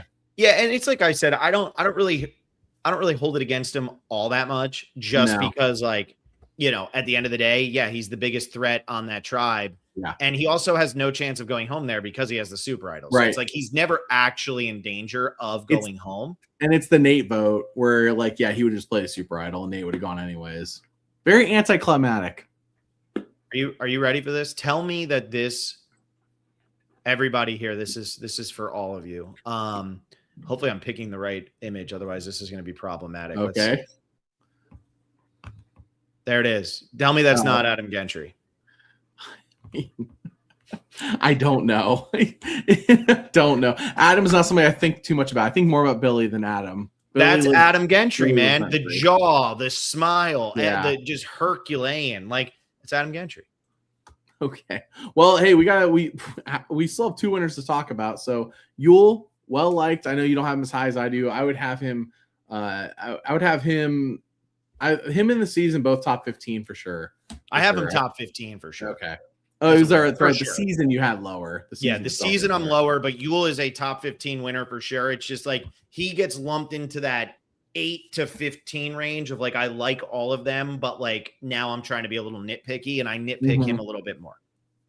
Okay, well, let's move on to Earl Cole, who is notoriously 1 vote off of perfect game. Though to be fair, Rita was just throwing a vote away. It wasn't, and they didn't show the vote. Yeah, they don't show the vote on the season because it's a unanimous vote. Other than that, and they don't show the vote. Oh, when Jeff's reading the votes, you mean? Yeah, he doesn't show it. Shoot, I've seen it though. I've physically seen it. So they showed it. They show it in the when they're doing the confessional at the end, like the voting confessions at the end. But like, they don't show the vote, which is why Jeff messed up. Yeah, and that's like out of all things that Jeff messed up on, that's one I totally understand. Like 1000%. Like I get like who remembers that looking at the wiki while watching the season that Rita voted for? How would you like without knowing to look for it? How would you know that happened? I have the Shireen hand up. I do. Oh, I got coach throwing beanbags. I have as a cat. Like this was the last season I watched before I got into the workforce and couldn't watch the show live. So I don't remember when Jeff said that. I'm sure at the time I was like, wow, crazy cool. Like I don't like. This is not something you think if you just binge the season without knowing to look for this. Paramount Plus says go next episode. Why would you notice that? You know what I mean? Yeah. So to be fair, Earl technically does not have a perfect game, but if somebody said he has a perfect game, sure. Like for a guy who didn't know what Survivor even was or hadn't watched it or whatever, like this is the recruit. This season I think is the notorious for having only one person on the cast who applied for the show. It was Papa Smurf. It's the guy who gets medically evacuated. Mm-hmm. Yep, it's Papa Smurf who just could not handle it out there and like was having an allergic reaction to fire ants or something. So insane. I'm not laughing at him. I'm laughing with him because it's just absurd. You get to go out there. He's on the Halves tribe and has to get medically evacuated from the game. And he's the only one who applied for the show. Everyone else here was recruited. And they still recruit to this day for those listening. They still recruit to this day, despite what they said in the On Fire podcast during 45 or 46. We're like, we don't recruit anymore. And then Jess on 46 was like, I got recruited. And then all of a sudden, nothing. They don't ever mention that again. So, anyway, so they still recruit, which is why I think it's a sham that 3 states, Phil, still have had nobody cast from them. That's crazy. Because 51 is going to have somebody from Wyoming. So Wyoming was one of the 4 states, but 51 has somebody from Wyoming. Sorry. West Virginia is what I meant to say. West Virginia. Yes. Okay. West Virginia. There's a lady from Brad was from Wyoming, so Wyoming's out. My bad. Wyoming through 40 seasons wasn't utilized. Mm-hmm. The states left are Alaska, believe it or not, out of all the states, and New Mexico and North Dakota. South Dakota was Mitchell Olsen. It's insane to me that Rhode Island has double-digit people. It's only 0.3% of the population, but we can't get a player from Alaska on Survivor. That's crazy. Come on now. Where's our wilderness expert? I don't find it interesting. Where's the wilderness expert from Alaska? They can recruit. Where's the wilderness expert from Alaska? There's so many Alaskan shows and there's so many Alaskan people I've seen on shows. Yeah. Where is the wilderness expert on Survivor from Alaska? Who's like, wow, I'm used to living in Alaska. Down here, hi. Where's the obvious storyline? Like, what is the name of that show? Above Zero or something like that, or 20 Below or whatever it is, where like they live like so isolated in the Alaskan wilderness, and it's like not just people who do it for the show, like they literally live like that all the time. There's got to be somebody they can get from Alaska. I'm insane. It's insane they haven't. All that to say, because this season is the poster boy for when somebody says, I wish they would do a season after Borneo where it's all people who've never seen the show before. Here you go. And it's boring. This season is a boring See, I season. like this. I like this. There are moments.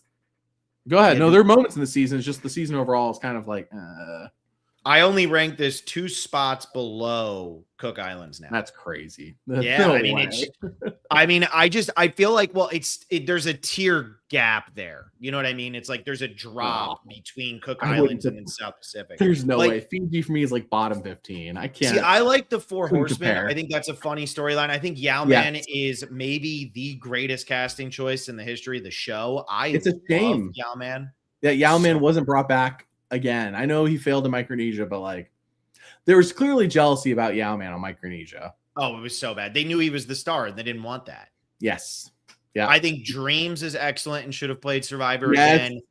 Like, you know, Boo has the record, or I think he's tied with Tom Westman for most wins. Like individual. Boo to me is boring though. I know. Oh, he's so boring. He doesn't do anything. Okay, I was like, I don't care for Boo. But that's like funny to me that he tied the record of him and Tom Westman are tied for most immunity wins in a season if you do individual plus tribe. It's Boo Burness. Is it really? Yeah.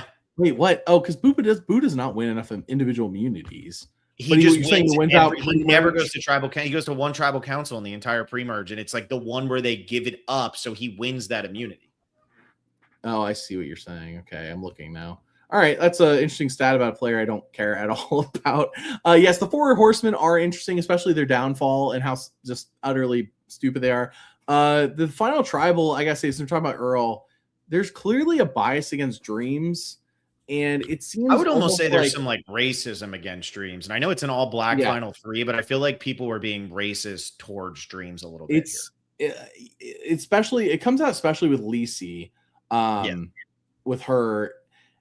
She even does the eeny, meeny, miny, mo, which I think historically is, and I apologize for not knowing everything about this, but if what I'm aware of is that historically has like racist undertones. So if you look it up, that one, like, and she does it to them, and it's like she had to know what she was doing. Yeah, I think she had to. Like she seems aware. Her and I think who else was like, it's like crazy because Rocky is like one of the craziest characters, but he's like totally chill. I love Rocky. Yeah, Rocky's like a totally chill character. It was her and someone else who got really like Stacey, Alex, think, right? Alex was in. Well, Alex is an asshole, but Alex is hilarious the whole season, so I give him a pass. He's playing it up for the cameras.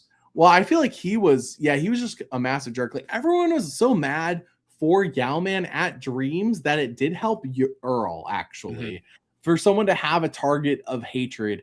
And it sucks because Dreams, I'm not saying he deserved to win or that he deserved votes, but Dreams was such a great character that I feel like gets crapped on by the fans. And I'm like, I don't know, Dreams is fantastic. Dreams played a much better game than people give him credit for. He had a big mouth and he said too much and put himself in danger. But like that Mookie vote is him. That Edgardo vote, it's because he goes and spills it. And he was like, okay with all that happening. Like he's actually much more compelling and a much smarter guy than people give him credit for. And again, that's why I feel like he should have played again. Dreams is a fantastic character, and it's a shame that the car deal was viewed the way it was. Like I get Yao Man reacted just fine. He's like, that's the deal. Like I risked it and I lost. And it's like, but everyone else is just so mad about it. And it's like, like I get that it's crazy, but why are people so, and it's to this day when people talk about the car deal I'll see in the comments, people be like, oh, I hate Dreams for both. It's like, why though? Why do you like? I get that you don't like that Yao Man got screwed, but like, why the hatred? I guess it's funny. One of my friends was just watching that season for the first time, and he goes, "If Yao Man gets screwed out of this car," and it's like so funny because you're bringing this up now, but that was his first time watching, so that was everybody's reaction at the time. But at this point, it's like, dude, Dreams couldn't even keep the car because he couldn't pay the taxes on it. Yeah, he paid his dues, man. That's crazy. By the way, for those who don't know, Dreams was like he couldn't even afford the taxes on the vehicle. Yeah. No. So let's talk about Earl's win though, here, because Earl and Yao Man work lockstep most of this season, right? They are in sync. They vote Jessica, they vote Sylvia, they vote Rita, they vote Edgardo. Even when Mookie goes home, they both vote for Alex. Like they vote together the entire time. When Yao Man correctly plays the idol, first correct idol play in Survivor history, like that one is Earl and Yao Man decide to vote for Stacey. They vote lockstep the entire game. And like Yao Man is a phenomenal strategist. But on the rewatch I had of this season most recently, I think Earl is underrated as a character as well. And I think that Earl actually really brings it. And I know that they've asked him to come back a lot of times and he just hasn't been able to. His schedule doesn't line up or something like that. He's great. I love him on this season.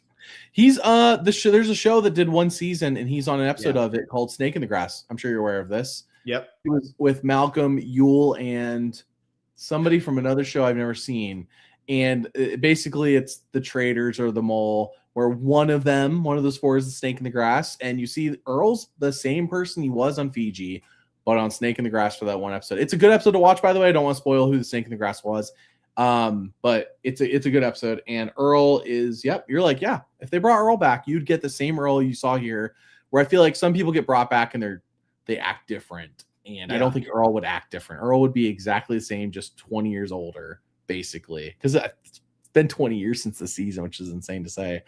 Jake Latimer just showed up and said, came in as you said, snake in the grass. Well, Jake, you got mentioned on this podcast already today, so don't worry. We already talked about the snakes and the bite. So coming up a lot here. Wait, Jake from 49 is commenting? That's Jake. Yeah, that's Jake Latimer. Oh, yeah, Jake, we literally talked about you earlier. I hope the PTSD from your dry bite didn't. So, all right. Anyway, we interviewed him before, and he said he needed to be pulled. So there you go, Wes. But now Jake's here.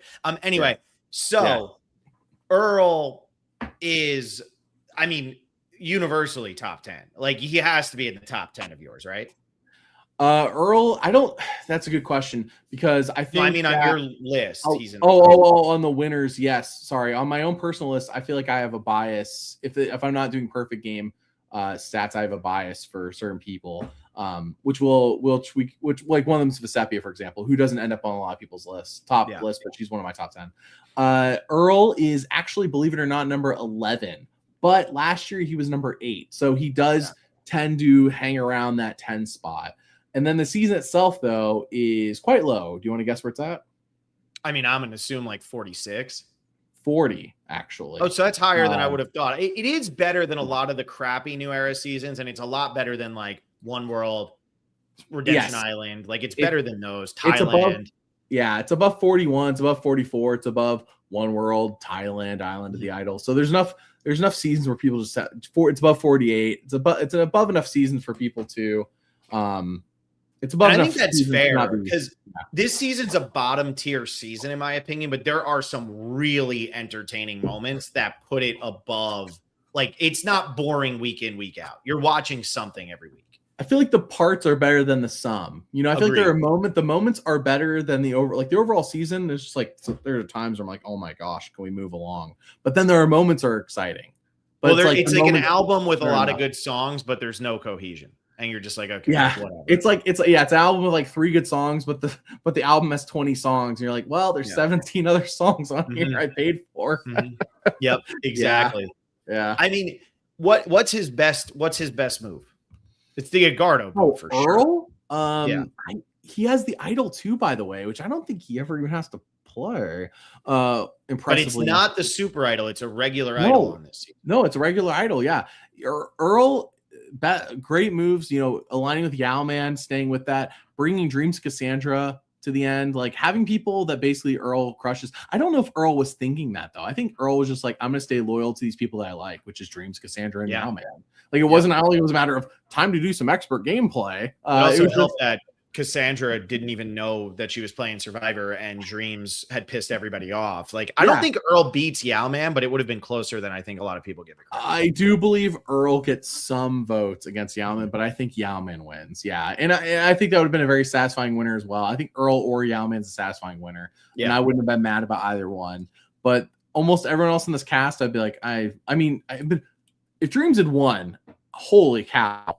That would have been a crazy win. But there's no one else in this cast that have been like, oh, I really wanted them to win. So it really was Yao Man or Earl. And I'm glad this is a season where Yao Man and Earl had gone out at 4 and 5. We'd be like, oh, the season's even worse than the I liked Alex. I know you were talking about his final jury speech or whatever, but I actually think Alex is a pretty damn entertaining character on this season. I think he's a fighter and he's a scrapper, and he started to figure out the game as it was going along. And I respect that on a season where a lot of people did not figure out what was going on in the game. Like Stacy's one of the nastiest people to ever play. Daryl says, remember the moment where someone got mad at someone for not knowing how to make coffee or something? Yeah, that's Stacy getting mad at Dreams and pretty much like trying to humiliate him. Like Stacy is one of the nastiest people to ever play this game. And she just gets forgotten because she's pretty boring on the season. And proof that all winners have luck. Of course, being on the Haves tribe at any point is luck, and not being forced on have-nots the whole season. Like I think Dreams was.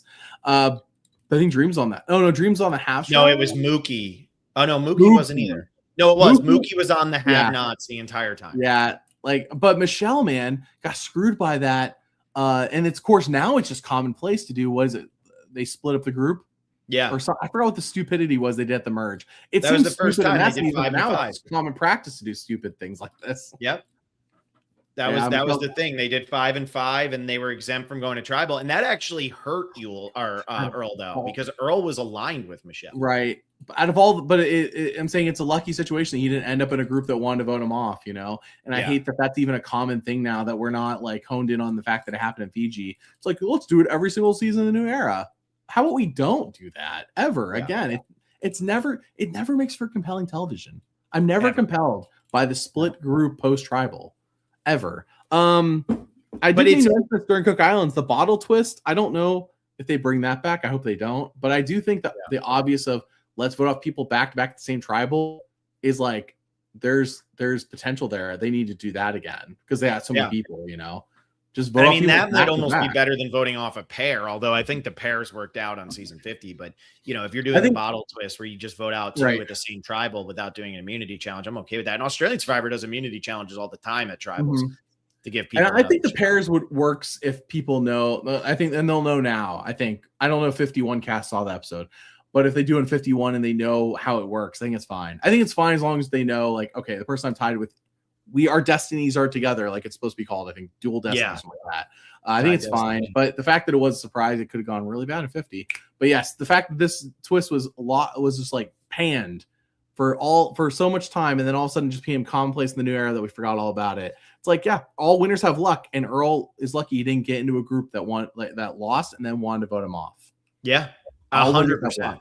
100, and that's I think that's fair. So, but what would be his worst move though? Because it's not really a bad move. It's not really even a move. Edgardo's his best move. The blind side of Edgardo is all time when they come up and decide, hey, we're gonna vote for a person who we know they'll never put the idol on. Whatever. We're gonna tell Dreams Mookie. Mookie has no idea. But Edgardo ends up being the person who goes home there. That's undoubtedly the best move of the season. What's his worst? Can I say Earl lying to me every episode, telling me you never know? Earl, I know exactly what's going to happen. Every episode, it's predictable. He's always like every episode, Earl's like their mouthpiece for the show saying, you never know. I don't know what it is about that. It's stuck in my brain. I know, Earl. I know. You never know. Earl, I know. It's predictable. I know what's going to happen. Sorry. That's not a bad move. It's hard for me to say it. And like the fact that I said that, I think if you said perfect game and you like the read a vote, whatever, I'd be like, yeah, like technically wrong, but I get it. Like I get it if you wanted to say perfect game alongside JT and Cochran. Totally get it. I get it completely. I don't know if he has a bad move. I remember watching the season thinking Earl's playing basically a flawless game, and it shows in the numbers. Unlike Danni, where it's like kind of boring, her win and like numbers wise, like how do you improve on it? Like Earl, how do you improve on it? And I don't think Earl could have done anything better. I think he played his hand perfectly, which is insane for somebody who never saw the show before. You know? Yeah. I know. I'm trying to find it. Jairo D. Garcia says misstep final 6. Like I disagree there. I mean, that's the idol play where Yao Man saves himself. Right. That was like they knew. They knew what they were doing. Yeah. I don't know. I agree with you. Like, I don't know if Earl has, and that's why, I mean, I rank Earl in my top 10 every time. I don't think he really does have he doesn't have a bad move. There's just like a little bit more luck involved with his game than some other people's games. But like, yeah, I don't know what's his worst, like maybe at final 11 when he doesn't need to win any immunity challenges. It's not like he wins out on immunities. No, his social game is so good. That he doesn't need to win any immunities. You know, he doesn't need to. And so I don't know. It's hard for me to knock Earl's game. He's not the most exciting of winners, but he's definitely a really good winner. And I see why he keeps getting ranked in the top 10. I know he's 11 this year, but like in the top 10 basically every year. Yeah. His best move is the dance that he does when they have to do like the tribal dance, and he's like, oh my gosh, did that was that immunity or reward? I forget. I think it was immunity. Oh my gosh! You know what? Since we're on character moments, Yule's best move then was the time that he goes on that reward and like all the ladies jump him or whatever. Yeah. Well, it was like finally Yule showing some character, and then you get like a picture of him on that one reward, and he's like looks like a dork with his glasses. I say as I wear glasses, looking like a dork, but you know, like the character moments I really appreciate. So yes, Earl, fantastic winner on a season that overall I don't really want to ever rewatch, but Earl, I like him as a winner. I think he's a solid winner. And if him or Yao-Man had won, it was satisfying either way. So you can't say that about a lot of seasons. A lot of seasons like, the fourth player wish they'd won, or like, man, you know, the person I really wanted to win didn't make it. It's not usually like, there's multiple people I'm okay with winning the season and it would still be good. This is one of those. So yeah, that's Fiji, Phil. I think we should move on. Yeah, I think let's move on. I mean, look, we're long enough into this thing. We're doing it. All right, so we're going on to the final. The easiest season to win ever. I know you know this. Statistically, China? The easiest. Oh yeah, a 16-player cast with a final 3. Statistically, the easiest season to win out of all the seasons. Okay, I never thought about it like that. Yes, I do, because you have a 3 in 16 chance of making the final tribal council spot, wherever their season's 1 in 8 or worse. All the other seasons, it's a final 2 with 16 people, including token chains. And or it's a final 3, but there's more than 16. This is statistically the easy season to reach final 3 and win. All right, I'm raising my hand. Todd doesn't earn the win. I'm raising my hand right now. You ready? Go ahead. I will not hear any slander against Todd at all. To me, he's the best winner in the history of the show. I was absolutely floored that he won the EW bracket. Like, it blew my mind, especially with how that bracket was going. People were so high on Natalie Anderson and Kim and all this. I didn't think that he had a shot in hell. I thought Tony would have won. No, I mean, Tony got knocked out by Natalie Anderson. Really? Oh, yeah, Wes, don't even get me started. It was nonsense. I got in so many arguments. I guess people I could see him being knocked out by, but Natalie Anderson. Okay. No, Natalie Anderson. Natalie Anderson. I just don't think she's better than Tony. It might be the most overrated in the history. Anyway, Todd's game, I think, is the best. This is the first super fan winning game, right? This is the first time that a super fan walked onto the island and said, I know how this game works. I know how this game works better than any of you. I am definitely going to be overlooked because I am small, because I'm gay, because I'm Mormon, because I'm the flight attendant. I mean, they tell you he's the gay Mormon flight attendant like 300 times. His game is so spectacular. And the way that he manages to go with Courtney and Amanda while also keeping James and Jean Robert feeling real good, and Leslie and all these different things, he plays such a perfect game. And people will say, oh, well, you know, that cast wasn't that hard to play with. That cast is hard to play with, because Jeremy Collins says it's harder to play with people who don't know how to play the game than people who do know how to play the game. And this cast was the perfect mix of both of those things. Todd knew it better than anybody else, but Amanda knew it, and Leslie knew it, and a lot of people from that other tribe knew the game in some way. And so I think that this is a tough mix, and I think for him to be able to navigate this and get through it is amazing. And so I love Todd's game. I know he gets a bunch of votes towards the end, but because that's literally the Jean Hu tribe voting for him, telling everybody we're going to vote for him to win. If he gets to the end, he's the biggest threat. So I think he plays an amazing game, and I think his final tribal council performance is probably the second best of all time, behind only Chris's. Yes, I agree. I do. I'm with you. I think he has the second best final tribal after Chris as well. I think Todd gets ranked higher than Chris, but I think it's because I think more people have seen Todd's than Chris's. This is the first season, and I know it's a year earlier, that should have been in HD. Like, China should have been the introduction to HD for Survivor, and it's a shame that this is not a season in HD. Like, Fiji and before, I get, like, I think all of them would have been beautiful in HD, of course, but this is the first time I'm like, dang, it's a shame this season wasn't in HD. This in Micronesia, but especially China, like, oh, could you imagine? Well, it's my favorite season. Survivors moved to HD, and we're starting with China. Like, oh, what a way to start. Gabon's pretty, but not China pretty. And this is my favorite season of the show. And how do I tell people go start with the one that looks like you're watching it on your grandparents' box television that they haven't updated since 1985? And also, no other season will, aside from Pearl Islands, lean into the theme this hard. No. You know, Palau's themed, but it's not. It's a good theme, but it's not leaned into as hard to as China. Pearl Islands in China sets an unrealistic expectation. You're like, oh, every season's going to be heavily themed in an interesting way, and it's like, no. Unfortunately, no. And eventually they'll just stop doing themes. How do you tell somebody that? So yeah. This season though, I think it's impressive that he has such a fantastic final tribal and only wins 4-2 to 1. It wasn't like he clean sweep you think he would have clean sweep the jury with that final tribal performance. I think Amanda though gets unfairly knocked by the fandom for having a bad final tribal. I think a lot of it has to do with reactions, if that makes sense. Like I think James saying, at one and Heroes versus Villains, like that's her best answer yet. And it's like, I don't know, she did like her final tribal was okay.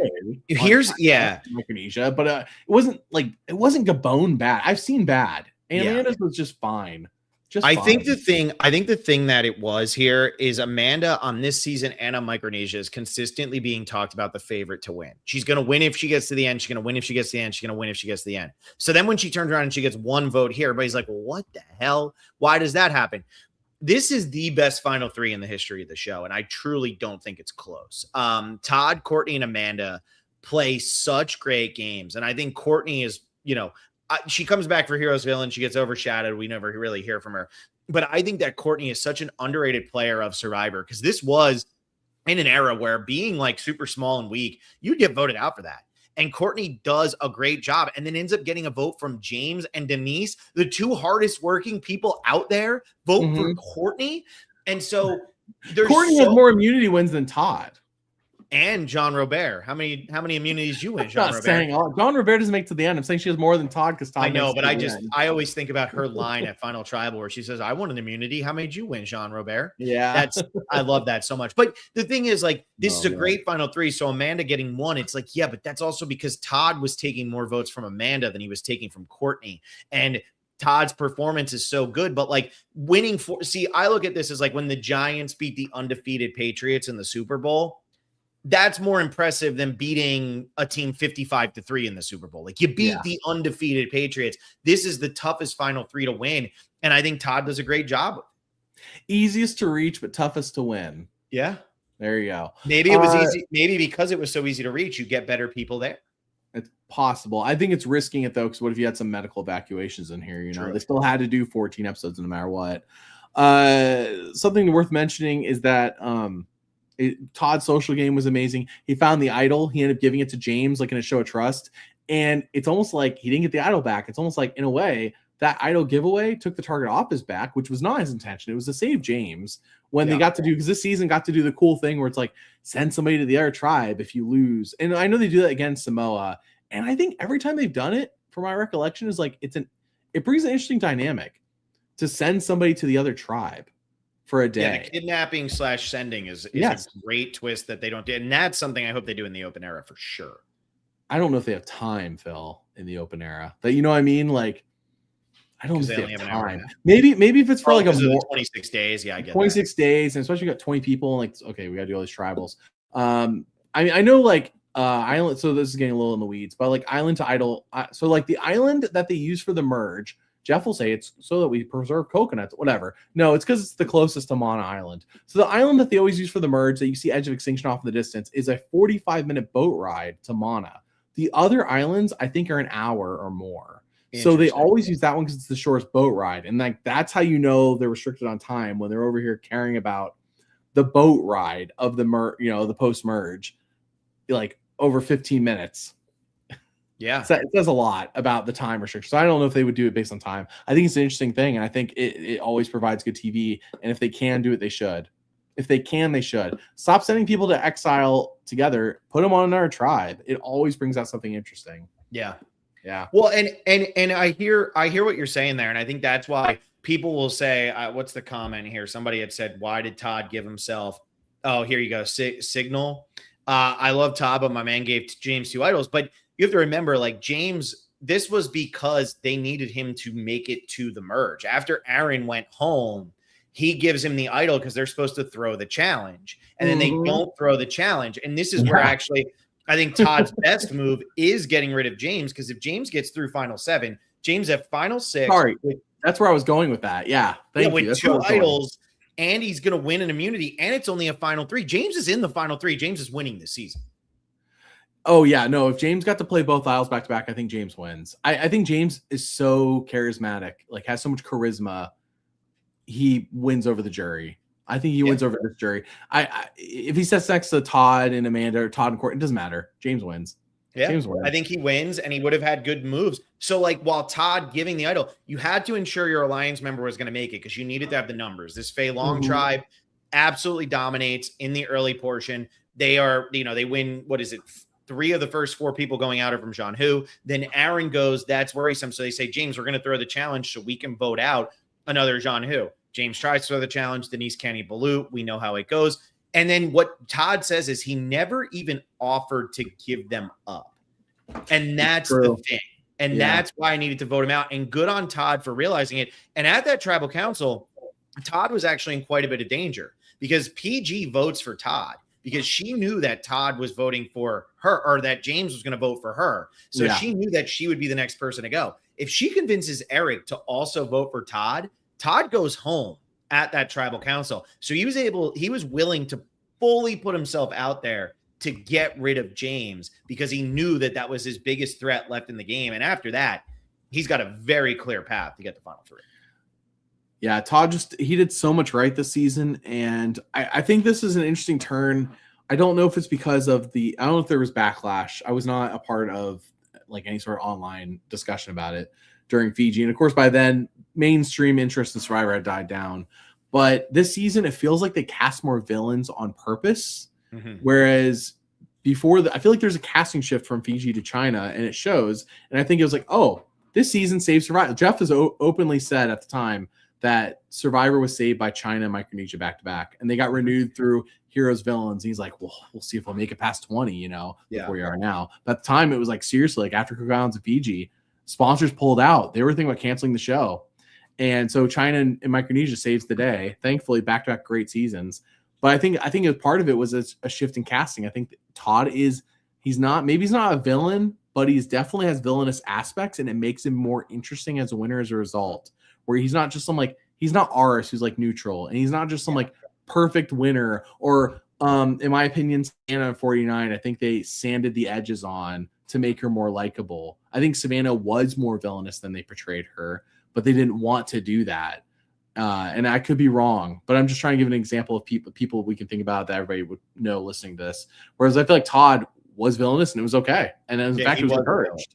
Like he was villainous. So was Amanda and Courtney, both villainous. And it was encouraged. Micronesia really had a lot of villains. Really. I mean, the most celebrated move was a villainous move. Eric giving away immunity was not some heroic deed. It was a villainous move done by the Black Widow Brigade, celebrated. Gabon, just a complete mess of villains. Token Cheens had villains in it. A hero wins, but a bunch of villains are in it. You get my point? Like Russell Hantz is like the ultimate villain in Samoa. Then literally we cap this era off with heroes villains. And it's like villains are a huge reason why 15 through 20 is so well liked. And I think that's why Todd's well liked. It's like, wow, somebody who played villainous that I see myself in won the game, because you said he was a super fan, complete opposite of Earl. Earl, who hadn't maybe he watched a season while, before Fiji started, but I don't know if he had seen it before. Because how would you watch it? At the time, you would have had to get, there was like 4 seasons on DVD. You would have gotten season 1, 2, 7, 8, 9, and 10. Those seasons were on DVD. So those 6 seasons. And that's if you went out and bought Survivor on DVD, which I don't think it was a very popular thing. That's why they didn't do more seasons past that. By the way, all fantastic seasons for commentary. Well, all fantastic seasons for commentary, especially Vanuatu. I should have told. I don't know if you already knew this, Phil. Do you have season 9 on DVD? I do not. I only have the first 3. Oh my gosh! Get the ones. These are done by Paramount officially. They have commentaries on them. Season 9 specifically, Julie Berry is on the commentary. And it is 10 out of 10 listen to every episode she does, because she's just gushing over Jeff. It's so good. Now I need to get it. One, yes. The Palau one has commentary. Pearl Islands has commentary. All Stars has a ton of commentary. It's really interesting to listen to, like, while you're doing something else. You don't have to watch the episode. You've already seen them. You know what's happening. Yeah. But you can listen to them. It's like a fantastic. It's almost like listening to a podcast, especially All Stars. People are salty in the commentary. Anyway, point being is that those are the seasons that maybe he would have watched, but Todd would have. He clearly watched them all, and then he wins, and then he gets $1 million, and I think most people notice like he doesn't he get an alcohol addiction after this? He did, yeah. And it's like, is it because he had so much money? You know, like almost makes you wonder, like, is it because he won? Yeah, I mean, he did like the whole doctor. He did the whole Dr. Phil thing, and like I don't really know the whole history behind it, but I will say, like, you know, it's sad what ended up happening with him because I think Todd would have been on Heroes Villains. I think Todd would have been on Winners at War. I think Todd was close to being on Winners at War. Anyway, I know he's still such a massive fan of the show. I think he absolutely deserves another chance. I mean, I think he's by far one of the most interesting people to ever play the game. And I think he would be so compelling playing another time all these years later because his game really is dominant. And I know he gets a lot of votes against him. I know he doesn't get 3 of the jury votes. So I understand that when you talk about how far was he from a perfect game. But earlier you mentioned Danny was 2 votes away from a perfect game. Right. And her and Todd aren't even on the same ballpark. Todd's 8 votes off, but Todd's story and as a character, he's more interesting. It's like on paper, we were struggling for how does Danny get those votes gone? How does she get a perfect game? It's like, I don't know. I think she did the best with what she could. Todd could have technically improved in the numbers, but his story is that much more compelling, and he's that much more compelling as a character. And it really helps to end the season on a high, which Todd does. It's also why you and I like Chris, because the season ends on the high of Chris just like BSing his way through a Final Tribal. Like the one thing you want to have as a satisfying winner, and seeing them dominate Final Tribal or at least be interesting during it helps your perception of the winner. You don't want to see somebody like Bob who's like, I don't know if there's a reason you should vote for me. It's like, Bob, oh my gosh. Yeah. What are you doing? No, I mean, and what was so important about it, and like I think any of these 3 would have been satisfying, but I think what also was so important about Todd winning was it was, you know, again, the first super fan who could win, and that's the direction the show wanted to go. And this kicks off the golden era of Survivor. 15 through 20 is the best stretch of Survivor. There's no doubt in my mind. And it's not just because a super fan won, but it was like, hey, now we'll do fans versus favorites, and that's the direction the show's going to go. And then we'll do Gabon, which is just chaotic, and that's the direction. Like the show was willing to take these chances. And it really worked because China had such a satisfying ending. And in my opinion, it's the best original all newbie cast that they've ever had in the history of the show. I just think it's top to bottom, 10 out of 10. Every single character delivers. And for those wondering why the golden era ended, because there's always a reason. Yeah. Why a good era and why did the good times end? Why don't we know we're in the good times till they're done, right? I'm not saying this is it, but the season Jeff Probst becomes an executive producer is season 21 Nicaragua. I'm not saying Jeff makes all the calls because during that season, I know preseason press, this is on the DVD as well, Jeff like is openly like against the Medallion of Power. Is so obvious. He's like, this was Mark's idea. Like preseason press, Phil, not postseason, preseason. Yeah. He was against it before they had filmed anything.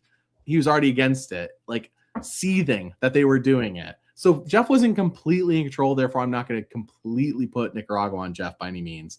But it makes you wonder, like, what was the thought process going from? And Nicaragua's full of villains. It's full of villains. You know? Like, it wasn't like the casting took a drastic shift. Like, oh, let's cast all heroes now. So, anyways, just saying, like, correlation does not mean causation, but yeah.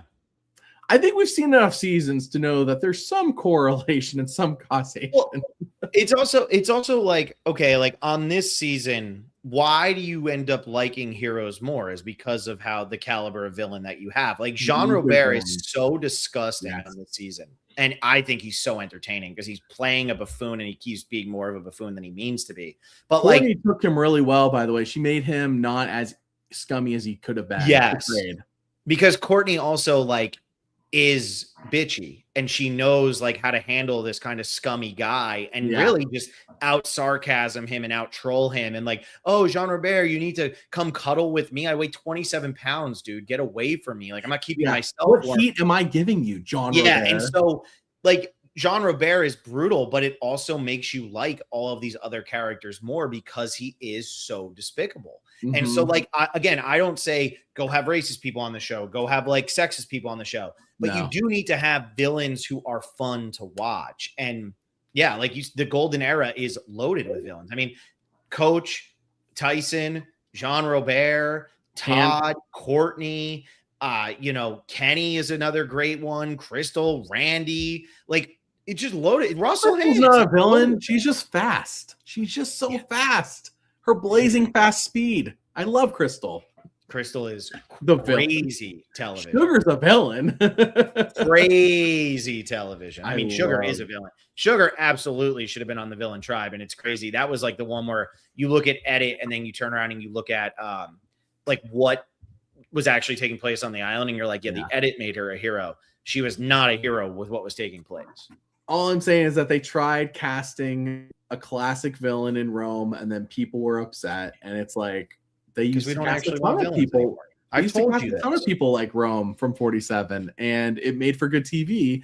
But then when it happens in real time, everyone, like, okay, but he's not going to win, so don't worry about it. Like, that's why I was like, I was loving Rome because I knew there's no way this man's winning. No. That's what made Rome so great. I knew he's not winning, and he's fantastic TV. So Todd and the season have the same ranking, Phil. Can you take a guess as to where Todd and the season they get the same ranking? Close, 6th. Okay, both that's close. Get 6th. Remember, Yule got 3 earlier, so he. I thought Yule got 4. Yule got 4. No, my bad. Yeah, got 4. I was gonna say he was 4. Don't lie to me. I listened, believe it or not. China is 1 spot above Winners at War. God, and it was like that last year too. Your people need to take a step back and check themselves if they're ranking Winners at War at 7. I like Winners at War, but I understand.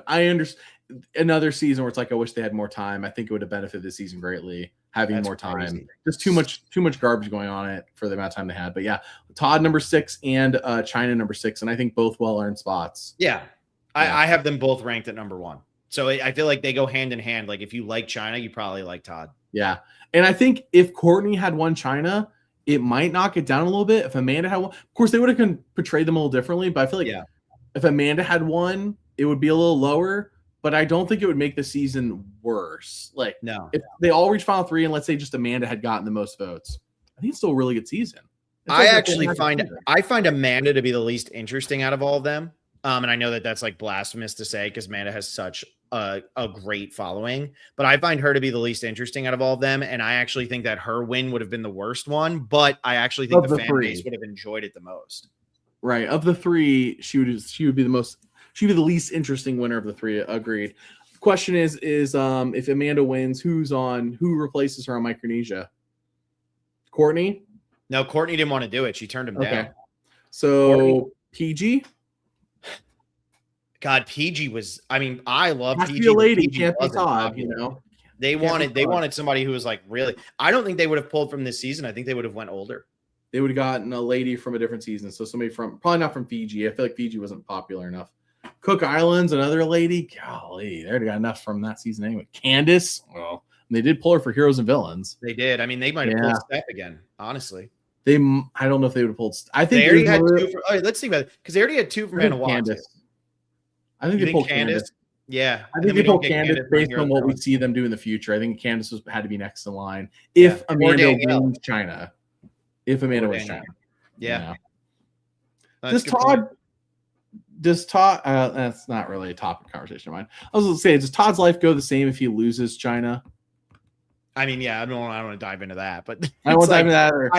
I feel like the thing that's interesting about Todd is like we don't know what Todd was like before he played, right? So we don't know how much this actually impacted his life, and how much his life was already kind of like in. I mean, look. Again, they talk about it 25 times, like gay Mormon flight attendant. Like those are a lot of conflicting things. Like who knows? But I know he's been sober for a long time now. I think Todd, and I think that's a good thing. Is like it has a good ending. Like Todd now he's cleaned up, and Todd runs his own Funko, like his own custom Funko pop shop.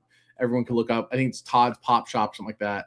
Yeah. So Todd, we do prizes from Todd every season. We just sent one out to somebody in Australia. That cost a lot. Todd's one of those people. It's like I'm okay with talking about him because I feel like he's been very public about this. It's different than talking about, for me, about like Scoopin or Dan Spiel. Like, I don't really want to talk about those two. Well, because Todd's not a bad guy. Those two guys, right? I think that's what helps too. And it's a very real human thing to like go through a huge struggle and then, turn your life around. And it's a very encouraging thing. And Todd, I think that's part of what makes people, I think, like Todd still, is that we saw him one time, we liked him that one time. Bad things happened in his life, but he is now a better person. He's gotten out of that addiction of alcoholism, and now he's a better person. I think it's just, it's an appealing thing. Good for Todd. Good for Todd. Todd. We'll leave it at Todd. I don't want to get on other bad people. Other people who are bad, not Todd being a bad person, but saying like other people who have had bad things happen after Survivor. It's like never recovered. Whereas Todd, it's very encouraging. I'm crazy that he won the poll to me though, the EW poll. I couldn't believe it. Sure. As a one-time player with the online community, I'm shocked.